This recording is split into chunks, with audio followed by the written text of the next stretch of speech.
കാണാം, കേൾക്കാം. അതെ സാർ. ഓക്കെ. അപ്പൊ വാട്ട് ഈസ് എഡ്യൂക്കേഷൻ എന്ന് പറയുമ്പോൾ സാധാരണ നമ്മൾ പറയാറുണ്ട് education is nothing but the teacher എന്ന്.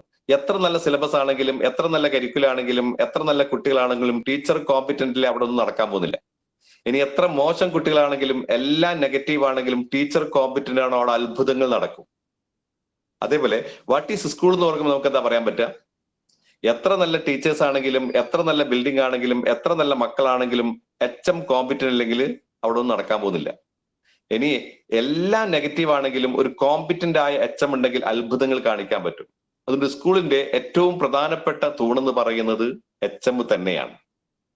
അതുകൊണ്ട് തന്നെ ഒരു സ്കൂൾ ആ രീതിയിൽ ലീഡർഷിപ്പ് ഉണ്ടാവുകയാണെങ്കിൽ അത്ഭുതങ്ങൾ നടത്താൻ പറ്റും. ഞാൻ കഴിഞ്ഞ കുറെ വർഷങ്ങളായിട്ട് മലപ്പുറം ജില്ലാ പഞ്ചായത്തിൽ വിജയവേരി പദ്ധതിയുടെ കോർഡിനേറ്റർ ആയിട്ട് വർക്ക് ചെയ്യുന്നുണ്ട്. അതിൽ പരിചയമുള്ള ഒരുപാട് മുഖങ്ങളൊക്കെ ഇതിലുണ്ടെന്ന് തോന്നുന്നു. അപ്പൊ അതില് പലപ്പോഴും നമ്മുടെ കുറെ സ്കൂളുകളുടെ പേരുകൾ മാറിപ്പോയിട്ടുണ്ട്. മുഹമ്മദ് മാഷ സ്കൂളും, ബാലമാഷ സ്കൂളും, ബാബുമാഷ സ്കൂളും, രാജമാഷ സ്കൂളും ഒക്കെ ആയിട്ട് മാറിപ്പോയിട്ടുണ്ട്.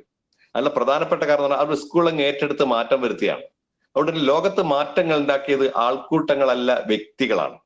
മഹാത്മാഗാന്ധി ഒരു വ്യക്തിയാണ്, മദർ തെരേസ ഒരു വ്യക്തിയാണ്, കൈലാസ് സത്യാർത്ഥി ഒരു വ്യക്തിയാണ്, ശ്രീനാരായണ ഗുരു ഒരു വ്യക്തിയാണ്. വ്യക്തികൾ തന്നെയാണ് മാറ്റങ്ങൾ ഉണ്ടാക്കുന്നത്. മാറ്റങ്ങൾ ഉണ്ടാക്കാനും കഴിയുക ആൾക്കൂട്ടങ്ങൾക്കല്ല. അതുകൊണ്ട് നമ്മൾ ചില ആൾക്കാർ ചോദിക്കും, ഞാൻ ഒരാൾ വിചാരിച്ചാൽ എന്താ ചെയ്യാൻ പറ്റുന്നത്?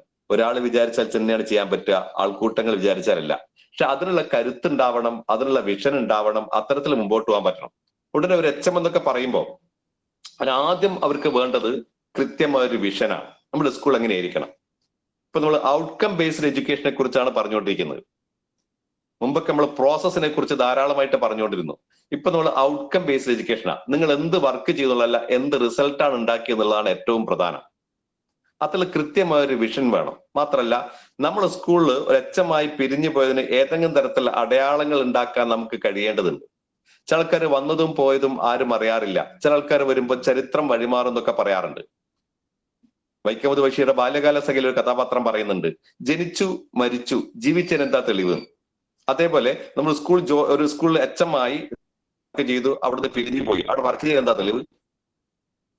ഞാൻ ജോയിൻ ചെയ്യുമ്പോൾ 1000 കുട്ടികളുണ്ടായിരുന്നു, പിരിഞ്ഞു പോകുമ്പോൾ 500 ആക്കാൻ പറ്റിയിട്ടുണ്ട് എന്നതിനപ്പുറത്തേക്ക് ഞാൻ ജോയിൻ ചെയ്യുമ്പോൾ സ്കൂളിന്റെ അവസ്ഥ എങ്ങനെയായിരുന്നു?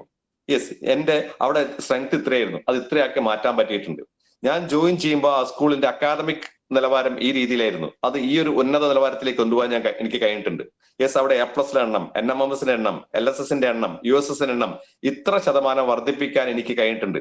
അതിൽ ഏറ്റവും പ്രധാനപ്പെട്ട റോള് വഹിച്ചാൽ ഞാനാണ് എന്ന് അഭിമാനത്തോടുകൂടെ നമുക്ക് നെഞ്ചിൽ തട്ടി, വേറെ ആരും അഭിനന്ദിച്ചില്ലെങ്കിൽ പോലും നമ്മുടെ നെഞ്ചിൽ കൈവച്ചിട്ട് അഭിമാനത്തോടെ ഇറങ്ങിപ്പോകാൻ കഴിയുമ്പോഴാണ് നമ്മുടെ ജീവിതം അർത്ഥവത്താവുന്നത്.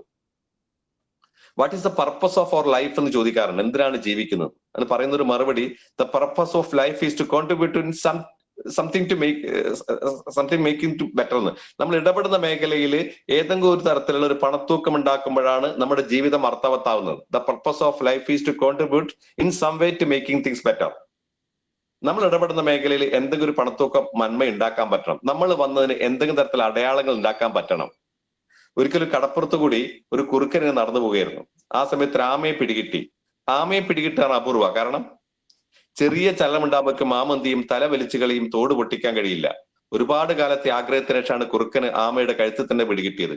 അപ്പൊ സന്തോഷത്തോടെ കുറുക്കൻ പറഞ്ഞു, അവസാനം എനിക്ക് എന്നെ പിടികിട്ടിയിരിക്കും, ഇതാണ് തിന്നാൻ പോവാന്ന് പറഞ്ഞു. ആമ പറഞ്ഞു, ഞാൻ മരിക്കാനും പോവാണ്, പക്ഷെ എനിക്ക് അവസാനമായിട്ടൊരു ആഗ്രഹമുണ്ട്, ഒരു മിനിറ്റ് നേരത്തേക്ക് എന്നെ സ്വതന്ത്രമാക്കുമെന്ന് വെച്ചു. കുറുക്കൻ പറഞ്ഞു, ഇത്തരത്തിൽ പല ആൾക്കാരും മുമ്പ് എന്നെ പറ്റിച്ചിട്ടുണ്ട്, അതുകൊണ്ട് കഴുത്തുനിന്ന് പിടിപെടുന്ന പ്രശ്നമില്ല, വേറെ എന്ത് വേണമെന്ന് ചോദിച്ചോളൂ എന്ന് പറഞ്ഞു. പാവം പറഞ്ഞു, ഞാൻ നീ വിചാരിക്കുമ്പോൾ ആളല്ല, ഞാൻ മരിക്കാൻ തീരുമാനിച്ചു കഴിഞ്ഞതാണ്, പക്ഷെ ഒരു മിനിറ്റ് നേരത്തേക്ക് എന്നെ സ്വതന്ത്രമാക്കൂ പ്ലീസ് എന്ന് കരഞ്ഞു പറഞ്ഞു. എന്നെ കരഞ്ഞു പറഞ്ഞപ്പം കുറുക്കന് സങ്കടമായി. രക്ഷപ്പെടുകയാണെങ്കിൽ രക്ഷപ്പെട്ടെന്ന് ഒരു കുറുക്കൻ എന്ത് ചെയ്തു, ആമയെ നിലത്തേക്ക് ഇറക്കി വെച്ചു. ഉടനെ ആമ എന്താ ചെയ്തിട്ടുണ്ടാവുക? ആർക്കെങ്കിലും പ്രതികരിക്കാം? വെള്ളത്തിലേക്ക് പോയി തല വലിച്ചു കളഞ്ഞു. പക്ഷെ അവരൊന്നും നമ്മളെ പോലെ പറഞ്ഞാൽ പറ്റിക്കാറില്ല. ആമ നിലത്ത് കിടന്നിട്ട് ഇങ്ങനെ തിരിയാനും അറിയാനൊക്കെ തുടങ്ങി. മണലൊക്കെ തട്ടിത്തെറിപ്പിച്ചു. ഒരു യുദ്ധം നടന്ന പ്രതീതി അവിടെ ഉണ്ടാക്കി. ഒരു മിനിറ്റ് കഴിഞ്ഞു ആമ പറഞ്ഞു, ഇനി എന്നെ ഭക്ഷിച്ചോളൂ എന്ന് പറഞ്ഞു. കുറുക്കൻ അത്ഭുതം, ഇനി എന്തേ കാണിച്ചത്? ഞാൻ വിചാരിച്ചത് രക്ഷപ്പെടാൻ ശ്രമിക്കുന്നതാണ്, നീ രക്ഷപ്പെടാൻ ശ്രമിച്ചില്ല എന്ന് മാത്രമല്ല ഈ മണലൊക്കെ തട്ടിത്തെറിപ്പിച്ച് ഒരു യുദ്ധം നടന്ന പ്രതീതി ഉണ്ടാക്കിയിരിക്കുന്നു, എന്തേ നീ കാണിച്ചെന്ന് വെച്ചു. ആമ പറഞ്ഞു, എന്റെ പുറകിൽ ഈ വഴിയിലൂടെ ഒരുപാട് പേര് കടന്നു വരാനുണ്ട്, അവർ ഈ വഴിയിലൂടെ കടന്നു പോകുന്ന സമയത്ത് കാണാൻ ഒരു കുറുക്കൻ തിന്ന ആമയുടെ അവശിഷ്ടങ്ങളാണ്. അവരൊരിക്കും പാവം ആമ ഒരു കുറുക്കൻ മുമ്പിലേക്ക് വെറുതെ തലനെട്ടി കൊടുത്തു. ഇപ്പൊ കടന്നു പോകുമ്പോഴോ ഒരു വലിയ പോരാട്ടത്തിന് ശേഷമാണ് കുറുക്കൻ തന്നെ കീഴ്പ്പെടുത്തിയെന്ന് അവർക്ക് തോന്നും. അതിന് ചില അടയാളങ്ങളൊക്കെ ഞാൻ ഉണ്ടാക്കി വെച്ചാണ്. അതേപോലെ ജീവിച്ച് കടന്നു പോയതിന്, നമ്മൾ സ്കൂൾ വർക്ക് ചെയ്ത് പിരിഞ്ഞു പോയതിന് ചില അടയാളങ്ങളൊക്കെ ഉണ്ടാക്കി വെക്കാൻ കഴിയണം, നല്ല അടയാളങ്ങൾ. യെസ്, അത്തരത്തിലൊരു വിഷനാണ് നമുക്ക് വേണ്ടത്. ബിൽഗേറ്റ്സിന്റെ വളരെ പ്രസിദ്ധമായ ഒരു കോട്ടിങ്സ് ഉണ്ട്. If you born poor that is not a mistake, but if you die poor that's only your mistake.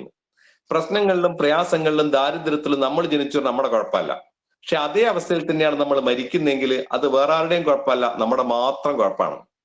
അത് തിരിച്ചു പറഞ്ഞാൽ ഒരുപാട് പ്രശ്നങ്ങളുള്ള പ്രയാസങ്ങളുള്ള ഒരു സ്കൂളിൽ ഒരു അച്ഛമായി ഞാൻ നിയോഗിക്കപ്പെട്ടു എന്ന് പറയും നമ്മുടെ കുഴപ്പമല്ല. പക്ഷെ നമ്മൾ പിരിഞ്ഞു പോകുമ്പോഴും അതേ അവസ്ഥ ഉള്ളതെങ്കിൽ അതേ കുഴപ്പം തന്നെയാണ് ഉള്ളതെങ്കിൽ അത് വേറെ ആരുടെയും കുഴപ്പമല്ല, നമ്മുടെ മാത്രം കുഴപ്പമാണ്. നമ്മുടെ വിജയമായിട്ടുള്ള അവസരങ്ങൾ ദൈവം തരുന്നുണ്ട്. ഇപ്പൊ ഒരു സ്കൂളിനെ ഏറ്റവും മെച്ചപ്പെട്ട അവസ്ഥയിലേക്ക് കൊണ്ടുപോകാനുള്ള ഒരു നിയോഗമാണ് ദൈവം നമുക്ക് തന്നിട്ടുള്ളത്. ആ നിയോഗത്തെ ആ രീതിയിൽ തന്നെ ഏറ്റെടുക്കാൻ തയ്യാറാവുക. അതിന് ആദ്യം നമുക്ക് വേണ്ടത് നമുക്ക് നമ്മളെ കുറിച്ചുള്ള കോൺഫിഡൻസാ. എനിക്കതിന് പറ്റും, ഞാൻ ആരെക്കാളോ മോശക്കാരോ എന്നല്ല. ആ ഒരു വിശ്വാസം വളരെ പ്രധാനമാണ്. ഞാൻ സാറിന്റെ കുട്ടികളൊക്കെ പറയാറുണ്ട്, നമ്മുടെ ഒരു വയലിലൂടെ ഇങ്ങനെ പോകുമ്പോൾ മുമ്പിൽ വെള്ളം ഒഴുകുന്ന ചളികളെ ചെറിയ തോട്, അപ്പുറത്തേക്ക് പോകണം, പാലമില്ല, എന്താ ചെയ്യാ? ചാടില്ലേ? ചാടുന്നതിന് തൊട്ട് മുമ്പ് നമുക്ക് എന്താ വേണ്ടത്? ചാടിയാൽ ഞാൻ അപ്പുറത്തുള്ള വിശ്വാസമല്ലേ, ഞാൻ എന്തായാലും അപ്പുറത്തെത്തിയിരിക്കും. ആ ഒരു വിശ്വാസത്തോടെയാണ് ചാടുന്നെങ്കിൽ തീർച്ചയായിട്ടും അപ്പുറത്തെത്തിയിരിക്കും. സംശയത്തോടെ ആണെന്നെങ്കിലോ ഞാൻ എന്തായാലും വീഴും, വേറെ വഴിയൊന്നുമില്ല, എല്ലാവരും ചാടാൻ പറയുന്നുണ്ട്, വീഴുന്നവരെ കണ്ടോട്ടെ, ഞാൻ ചാടിയേക്കാം, വെള്ളത്തിൽ വീണിട്ടില്ലെങ്കിൽ അത്ഭുതമുള്ളൂ. അതുപോലെ തന്നെയാണ് ഈ ദൗത്യം. യെസ്, എനിക്ക് ഈ സ്കൂളിനെ ഏറ്റവും മികച്ച രീതിയിൽ തന്നെ കൊണ്ടുപോകാൻ പറ്റും. ഏത് പ്രശ്നക്കാരനായ ടീച്ചേഴ്സിനെ എനിക്ക് എന്റെ വരുതിയിൽ നിർത്താൻ പറ്റും. ഞാൻ ആരെക്കാളോ മോശക്കാരോ എന്നല്ല. ആ രീതിയിൽ നമ്മൾക്ക് നമ്മളെ കുറിച്ചുള്ള വിശ്വാസം ഉണ്ടാവുക എന്നുള്ള ഏറ്റവും പ്രധാനം.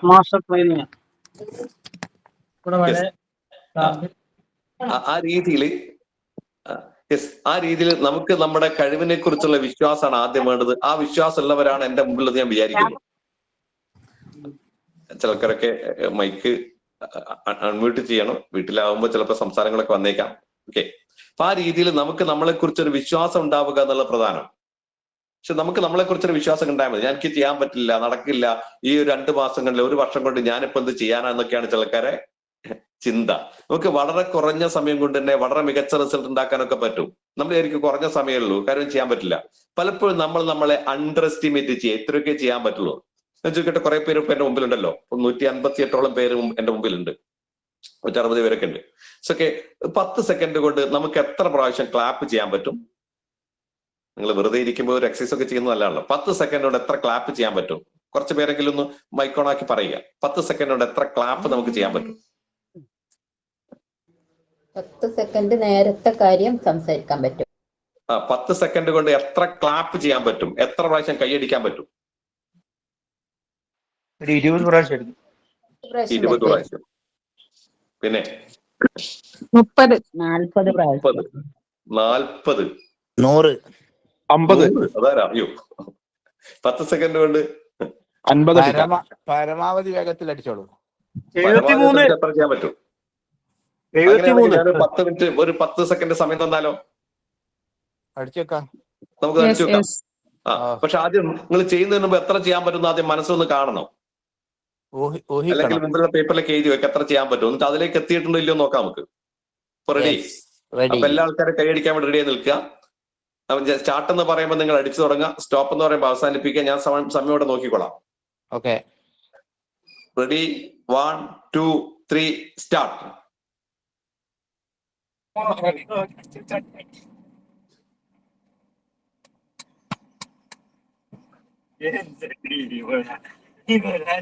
Okay, stop. എത്ര കിട്ടി? 44, 44.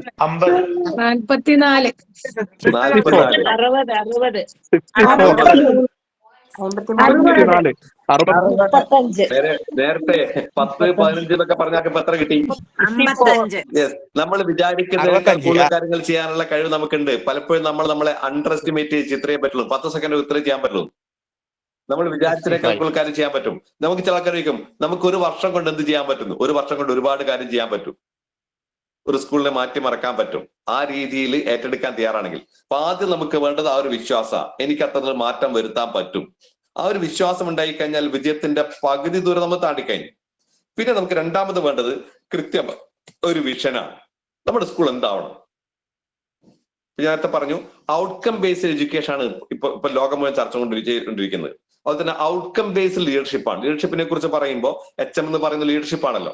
ഔട്ട്കം ബേസ്ഡ് ലീഡർഷിപ്പ് എന്താ? ഔട്ട്കം ബേസ്ഡ് ലീഡർഷിപ്പ് എന്ന് പറഞ്ഞാൽ നമുക്ക് നിങ്ങൾ എന്ത് വർക്ക് ചെയ്യുന്നതല്ല, എത്ര ദിവസം സ്കൂളിൽ പോയി എന്നുള്ളതല്ല, എന്ത് റിസൾട്ട് ഉണ്ടാക്കി എന്നുള്ളതാണ് പ്രധാനം.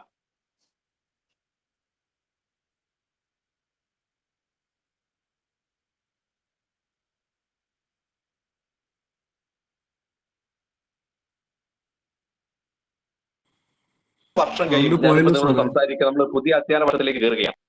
2025-26 മാർച്ച് ആകുമ്പോൾ നമ്മുടെ സ്കൂൾ എങ്ങനെയാവണം? 2026 ജൂണിൽ നമ്മുടെ സ്കൂളിലെ അഡ്മിഷൻ എങ്ങനെയാവണം? 2025 റിസൾട്ട് 26 റിസൾട്ട് എങ്ങനെയായിരിക്കണം? 2026 LSS റിസൾട്ട് എങ്ങനെയാവണം? 2026 USS റിസൾട്ട് എങ്ങനെയാവണം? 2026 A+ എങ്ങനെയാവണം? NMMS എങ്ങനെയാണോ? ദെൻ 2026 മാർച്ചിൽ പുറത്തിറങ്ങുന്ന കുട്ടികളുടെ സ്വഭാവം എങ്ങനെയാവണം? നമ്മുടെ ടീച്ചേഴ്സ് എങ്ങനെയാവണം? നമ്മുടെ ക്യാമ്പസ് എങ്ങനെയാവണം? ഇനി മാനേജ്മെന്റ് സ്കൂളാണെങ്കിൽ മാനേജർ എങ്ങനെയാവണം? പാരന്റ്സ് എങ്ങനെയാവണം? ടീച്ചേഴ്സ് എങ്ങനെയാവണം? സ്റ്റുഡൻസ് എങ്ങനെയാവണം? ഈ രീതിയിൽ കൃത്യമായ ഒരു പ്ലാനിങ് ആണ് നമുക്ക് വേണ്ടത്. അത്തുള്ള വിഷനാണ്.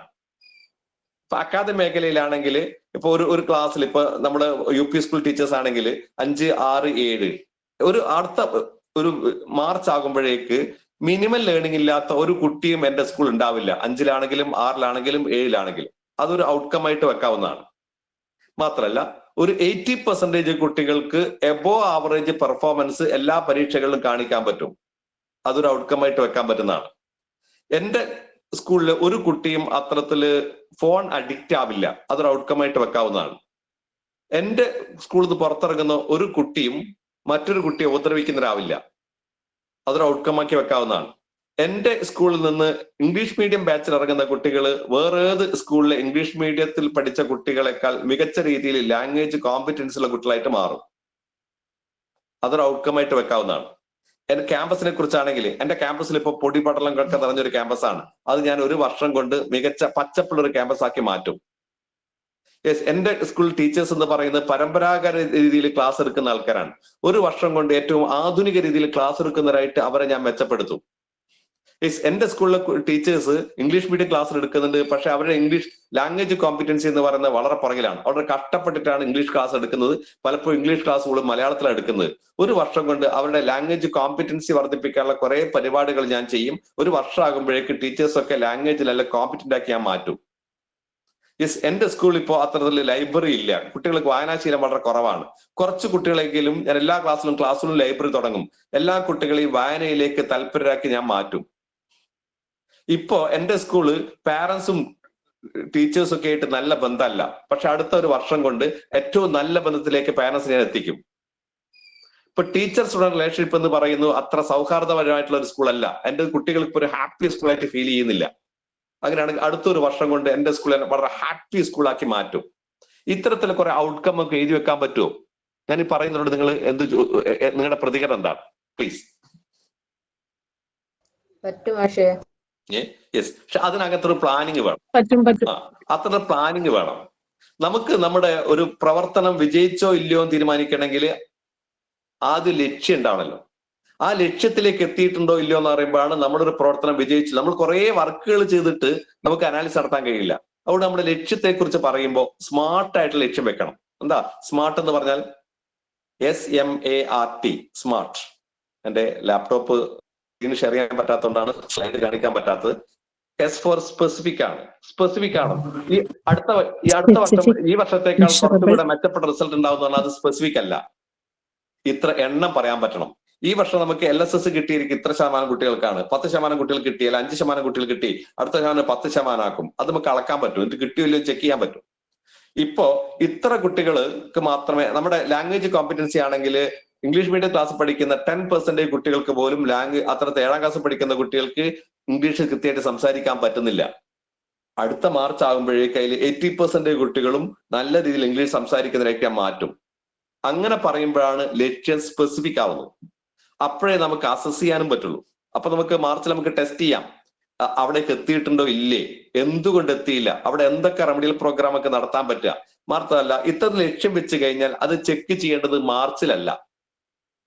നമുക്ക് ഒരു വർഷം കഴിയത്തുള്ള വർഷത്തേക്കുള്ള ലക്ഷ്യമാണ് വെക്കുന്നതെങ്കിൽ ആ വർഷത്തെ നമ്മൾ 10 മാസങ്ങളായിട്ട് സ്പ്ലിറ്റ് ചെയ്യണം. അങ്ങനെയാണെങ്കിൽ ജൂൺ മാസത്തിൽ എന്താണ് അച്ചീവ് ചെയ്യേണ്ടത്, ജൂലൈ മാസത്തിൽ എന്താണ് അച്ചീവ് ചെയ്യേണ്ടത്, ഡിസംബറിൽ എന്താണ് അച്ചീവ് ചെയ്യേണ്ടത്, ഫെബ്രുവരിയിൽ എന്താണ് അച്ചീവ് ചെയ്യേണ്ടത്, ഓരോ മാസവും അച്ചീവ് ചെയ്യേണ്ടുന്ന മൈൽ സ്റ്റോൺസ് കൂടെ നിശ്ചയിച്ചിട്ട് വേണം നമ്മൾ നമ്മുടെ വിഷൻ സെറ്റ് ചെയ്യാൻ. അപ്പോ ജൂൺ മാസത്തിൽ കിട്ടേണ്ടത് അവിടെ തന്നെ കിട്ടണം. അത് നമ്മൾ മാർച്ചിലാണ് ചെക്ക് ചെയ്യുന്നെങ്കിൽ നമുക്ക് റെമഡിയൽ പ്രോഗ്രാം നടത്താനുള്ള സമയം ഉണ്ടാവില്ല. ഈ രീതിയിലുള്ള ഒരു സയന്റിഫിക് ആയിട്ടുള്ള പ്ലാനിങ് ആണ് നമുക്ക് വേണ്ടത്. അത്തരത്തിലുള്ള വിഷനാണ് നമുക്ക് വേണ്ടത്. ആ വിഷനെ കുറിച്ച് കൃത്യമായ അത്തരത്തിലൊരു വിഷൻ അത് എഴുതി വെക്കാൻ പറ്റും. ഔട്ട്കം ബേസ്ഡ് എഡ്യൂക്കേഷനെ കുറിച്ച് പറയുമ്പോൾ ആദ്യം സ്റ്റേറ്റ് ദ ലേണിംഗ് ഔട്ട്കംസ് അല്ലെങ്കിൽ എക്സ്പെക്ടഡ് ഔട്ട്കംസ് നമ്മൾ എഴുതി വെക്കണം. എനിക്ക് പറയാനുള്ളത്, ഒരച്ചമ നിലക്ക് നിങ്ങൾ ഡ്യൂട്ടി എടുക്കുമ്പോൾ ഈ മെയിൽ നിങ്ങൾ എഴുതി വെക്കേണ്ടത്, ഒരു വർഷം കഴിയുമ്പോൾ എന്റെ സ്കൂളിലെ ഓരോ മേഖലയിലും എങ്ങനെയാവണമെന്ന് എഴുതി വെക്കണം. ഞാൻ വീണ്ടും റിപ്പീറ്റ് ചെയ്യാണ്, നമ്മുടെ അക്കാദമിക് പെർഫോമൻസ് എങ്ങനെയാവണം, ABCD മറ്റൊരു 10 കാര്യങ്ങൾ എഴുതി വെക്കാൻ പറ്റണം. നമ്മുടെ സ്റ്റുഡൻസ് എങ്ങനെയാവണം, അവരുടെ ബിഹേവിയർ എങ്ങനെയാവണം. ഞാൻ വീണ്ടും പറയുന്നു, A+ വാങ്ങിക്കലോ LSS റിസൾട്ട് ഉണ്ടാക്കലോ USS റിസൾട്ട് ആക്കലോ മാത്രമല്ല, നല്ല മനുഷ്യയെ സൃഷ്ടിക്കലാണ് എഡ്യൂക്കേഷൻ എന്ന് പറയുന്നത്. അങ്ങനെയാണെങ്കിൽ എന്റെ സ്കൂളിൽ നിന്ന് പുറത്തിറങ്ങുന്ന കുട്ടികളുടെ സ്വഭാവം എങ്ങനെ ഇരിക്കണം, അവർ പാരന്റ്സിനോട് എങ്ങനെ പെരുമാറണം, സൊസൈറ്റിയിൽ എങ്ങനെ പെരുമാറണം, മുതിർന്ന ആൾക്കാരോട് എങ്ങനെ പെരുമാറണം, ഒരു പൊതുസ്ഥലത്ത് എങ്ങനെ പെരുമാറണം, സോഷ്യൽ മീഡിയയിൽ എങ്ങനെ പെരുമാറണം, അതിനെക്കുറിച്ചും നമുക്ക് എക്സ്പെക്ടഡ് ഔട്ട്കം ഉണ്ടാവണം. ദെൻ നമ്മുടെ കോ കരിക്കുലർ ആക്ടിവിറ്റീസ് എന്തൊക്കെയായിരിക്കണം. അങ്ങനെ കോ കരിക്കുലർ ആക്ടിവിറ്റീസ് നമ്മൾ സ്കൂളിൽ തീരുമാനിക്കുമ്പോൾ അതിനും എക്സ്പെക്ടഡ് ഔട്ട്കം ഉണ്ടാവണം. പല സ്കൂളിലും ഒരുപാട് ക്ലബ്ബുകളൊക്കെ ഉണ്ടാവാറുണ്ട്. അതിന്റെ ജനനവും മരണവും ഫസ്റ്റ് സ്റ്റാഫ് മീറ്റിംഗ്. അന്ന് ജനിക്കും, അന്ന് മരിക്കും. വേറെ ചില സ്കൂളിൽ പരിസ്ഥിതി ക്ലബ്ബൊക്കെ ഉണ്ടാവുന്നുണ്ട്, നാച്ചുറൽ ക്ലബ്ബുകൾ. അതിന്റെ ജനനവും മരണവും ജൂൺ 5-നാ. അന്ന് രാവിലെ ജനിക്കും, വൈകുന്നേരം മരിക്കും.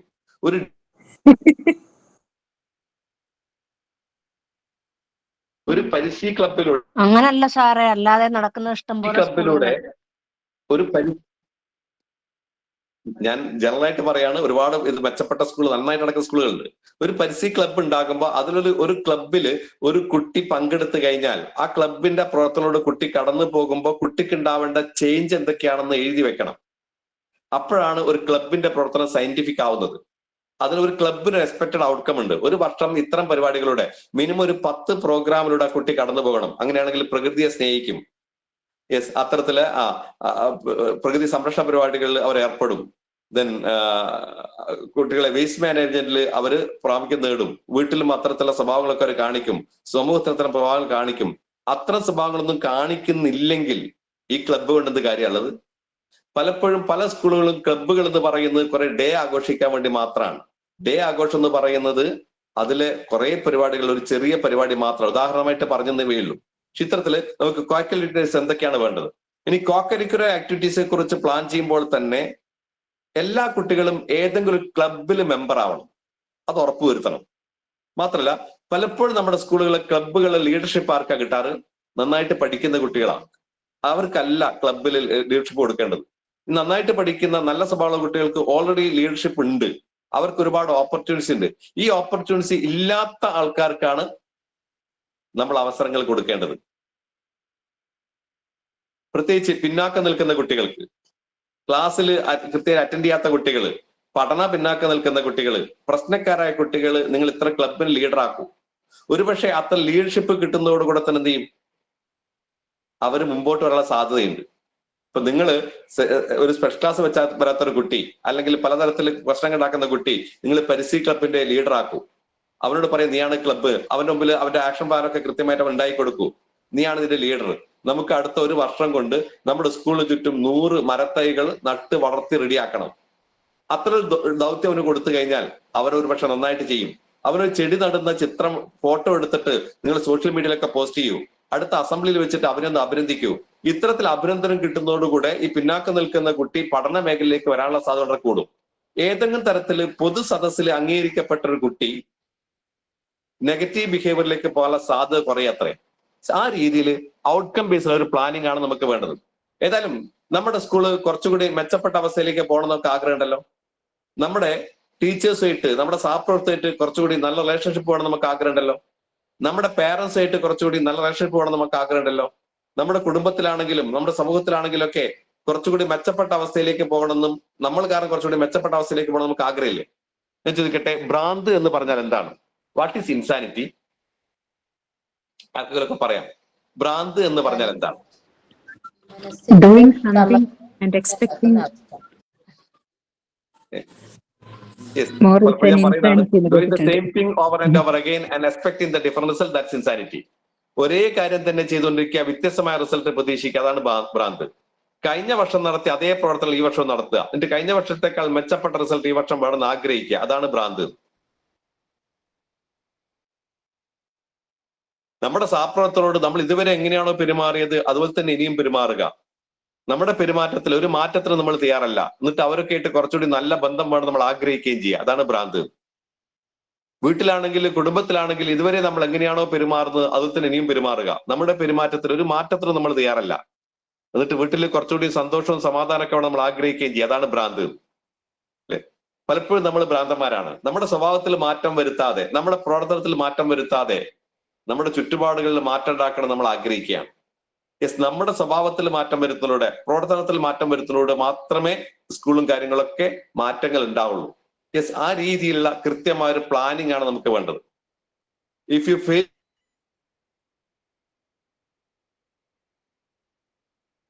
വേണ്ടി പ്ലാൻ വേണ്ടി ആരെങ്കിലും പ്ലാൻ ചെയ്യാറുണ്ടോ? പക്ഷെ പ്ലാൻ ചെയ്യുന്നതിൽ പരാജയപ്പെടുകയാണ്, അത്തരത്തിൽ ജീവിതത്തിലും പരാജയപ്പെടുകയാണ്. പ്ലാനിങ്ങിനെ കുറിച്ച് പറയുമ്പോൾ ഒരു കാര്യം പ്ലാൻ ചെയ്യണമെങ്കിൽ ആദ്യം വേണ്ട ഡിസ്കഷനാണ്. കൃത്യമായി ഡിസ്കസ് ചെയ്തിട്ട് വേണം.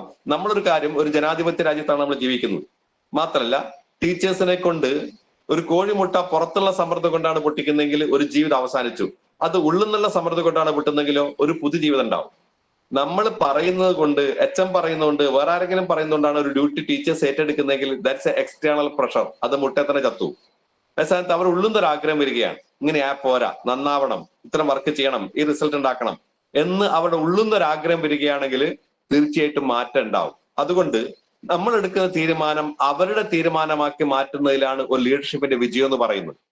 അതുകൊണ്ട് നമ്മൾ നേരിട്ടൊരു കാര്യം അത്തരത്തിൽ പറയുന്നതിന് പകരം ഇങ്ങനെ പ്രശ്നമുണ്ട്, നമ്മൾ എന്താ ചെയ്യാം, നമ്മൾ ആഗ്രഹിക്കുന്ന തീരുമാനം അവരിലൂടെ വരുത്തുമ്പോഴാണ് അത് സക്സസ് ആവുക. അതാണ് ലീഡർഷിപ്പിന്റെ മിടുക്ക് എന്ന് പറയുന്നത്. അപ്പൊ ആദ്യം നമ്മൾ അത് തീരുമാനിക്കണം എന്തൊക്കെയാണ് വേണ്ടതെന്നുള്ളത്, അതിന് ചർച്ചക്കെടുക. ഇനി വേണമെങ്കിൽ ചില ആൾക്കാരൊക്കെ എതിർക്കുന്ന ആൾക്കാരൊക്കെ ഉണ്ടാവും, നമുക്ക് അനുകൂലമുള്ള കുറച്ച് ആൾക്കാരൊക്കെ ഉണ്ടാവുമല്ലോ സ്കൂളിൽ. അവരോട് ചില ആൾക്കാർ നിങ്ങൾ ഇങ്ങനെയൊക്കെ അഭിപ്രായം പറയണം, എന്നിട്ട് നിങ്ങളുടെ ഭാഗത്തിന് അഭിപ്രായമായിട്ട് വരണം, ഞാൻ പറയുന്ന രീതിയിലേക്ക് വരരുത്, നിങ്ങളുടെ ഭാഗത്തിന് ഈ അഭിപ്രായങ്ങളൊക്കെ വരണം. ആ രീതിയിൽ ചില ആൾക്കാരെ ചട്ടം കെട്ടുന്നത് കൊണ്ട് കുഴപ്പമൊന്നുമില്ല. അങ്ങനെയാണെങ്കിൽ കുറച്ചുകൂടി എളുപ്പത്തിൽ നമ്മൾ ഉദ്ദേശിക്കുന്ന ഒരു മാർഗത്തിലേക്ക് വരും. പിന്നെ ഏതൊരു സ്കൂളും ഏതൊരു സ്ഥാപനത്തിലും ഒരു 20-20-60 പ്രിൻസിപ്പൽ ഉണ്ട്. സ്കൂളിന് വേണ്ടി മരിക്കുന്ന ഒരു 20% ഉണ്ടാവും.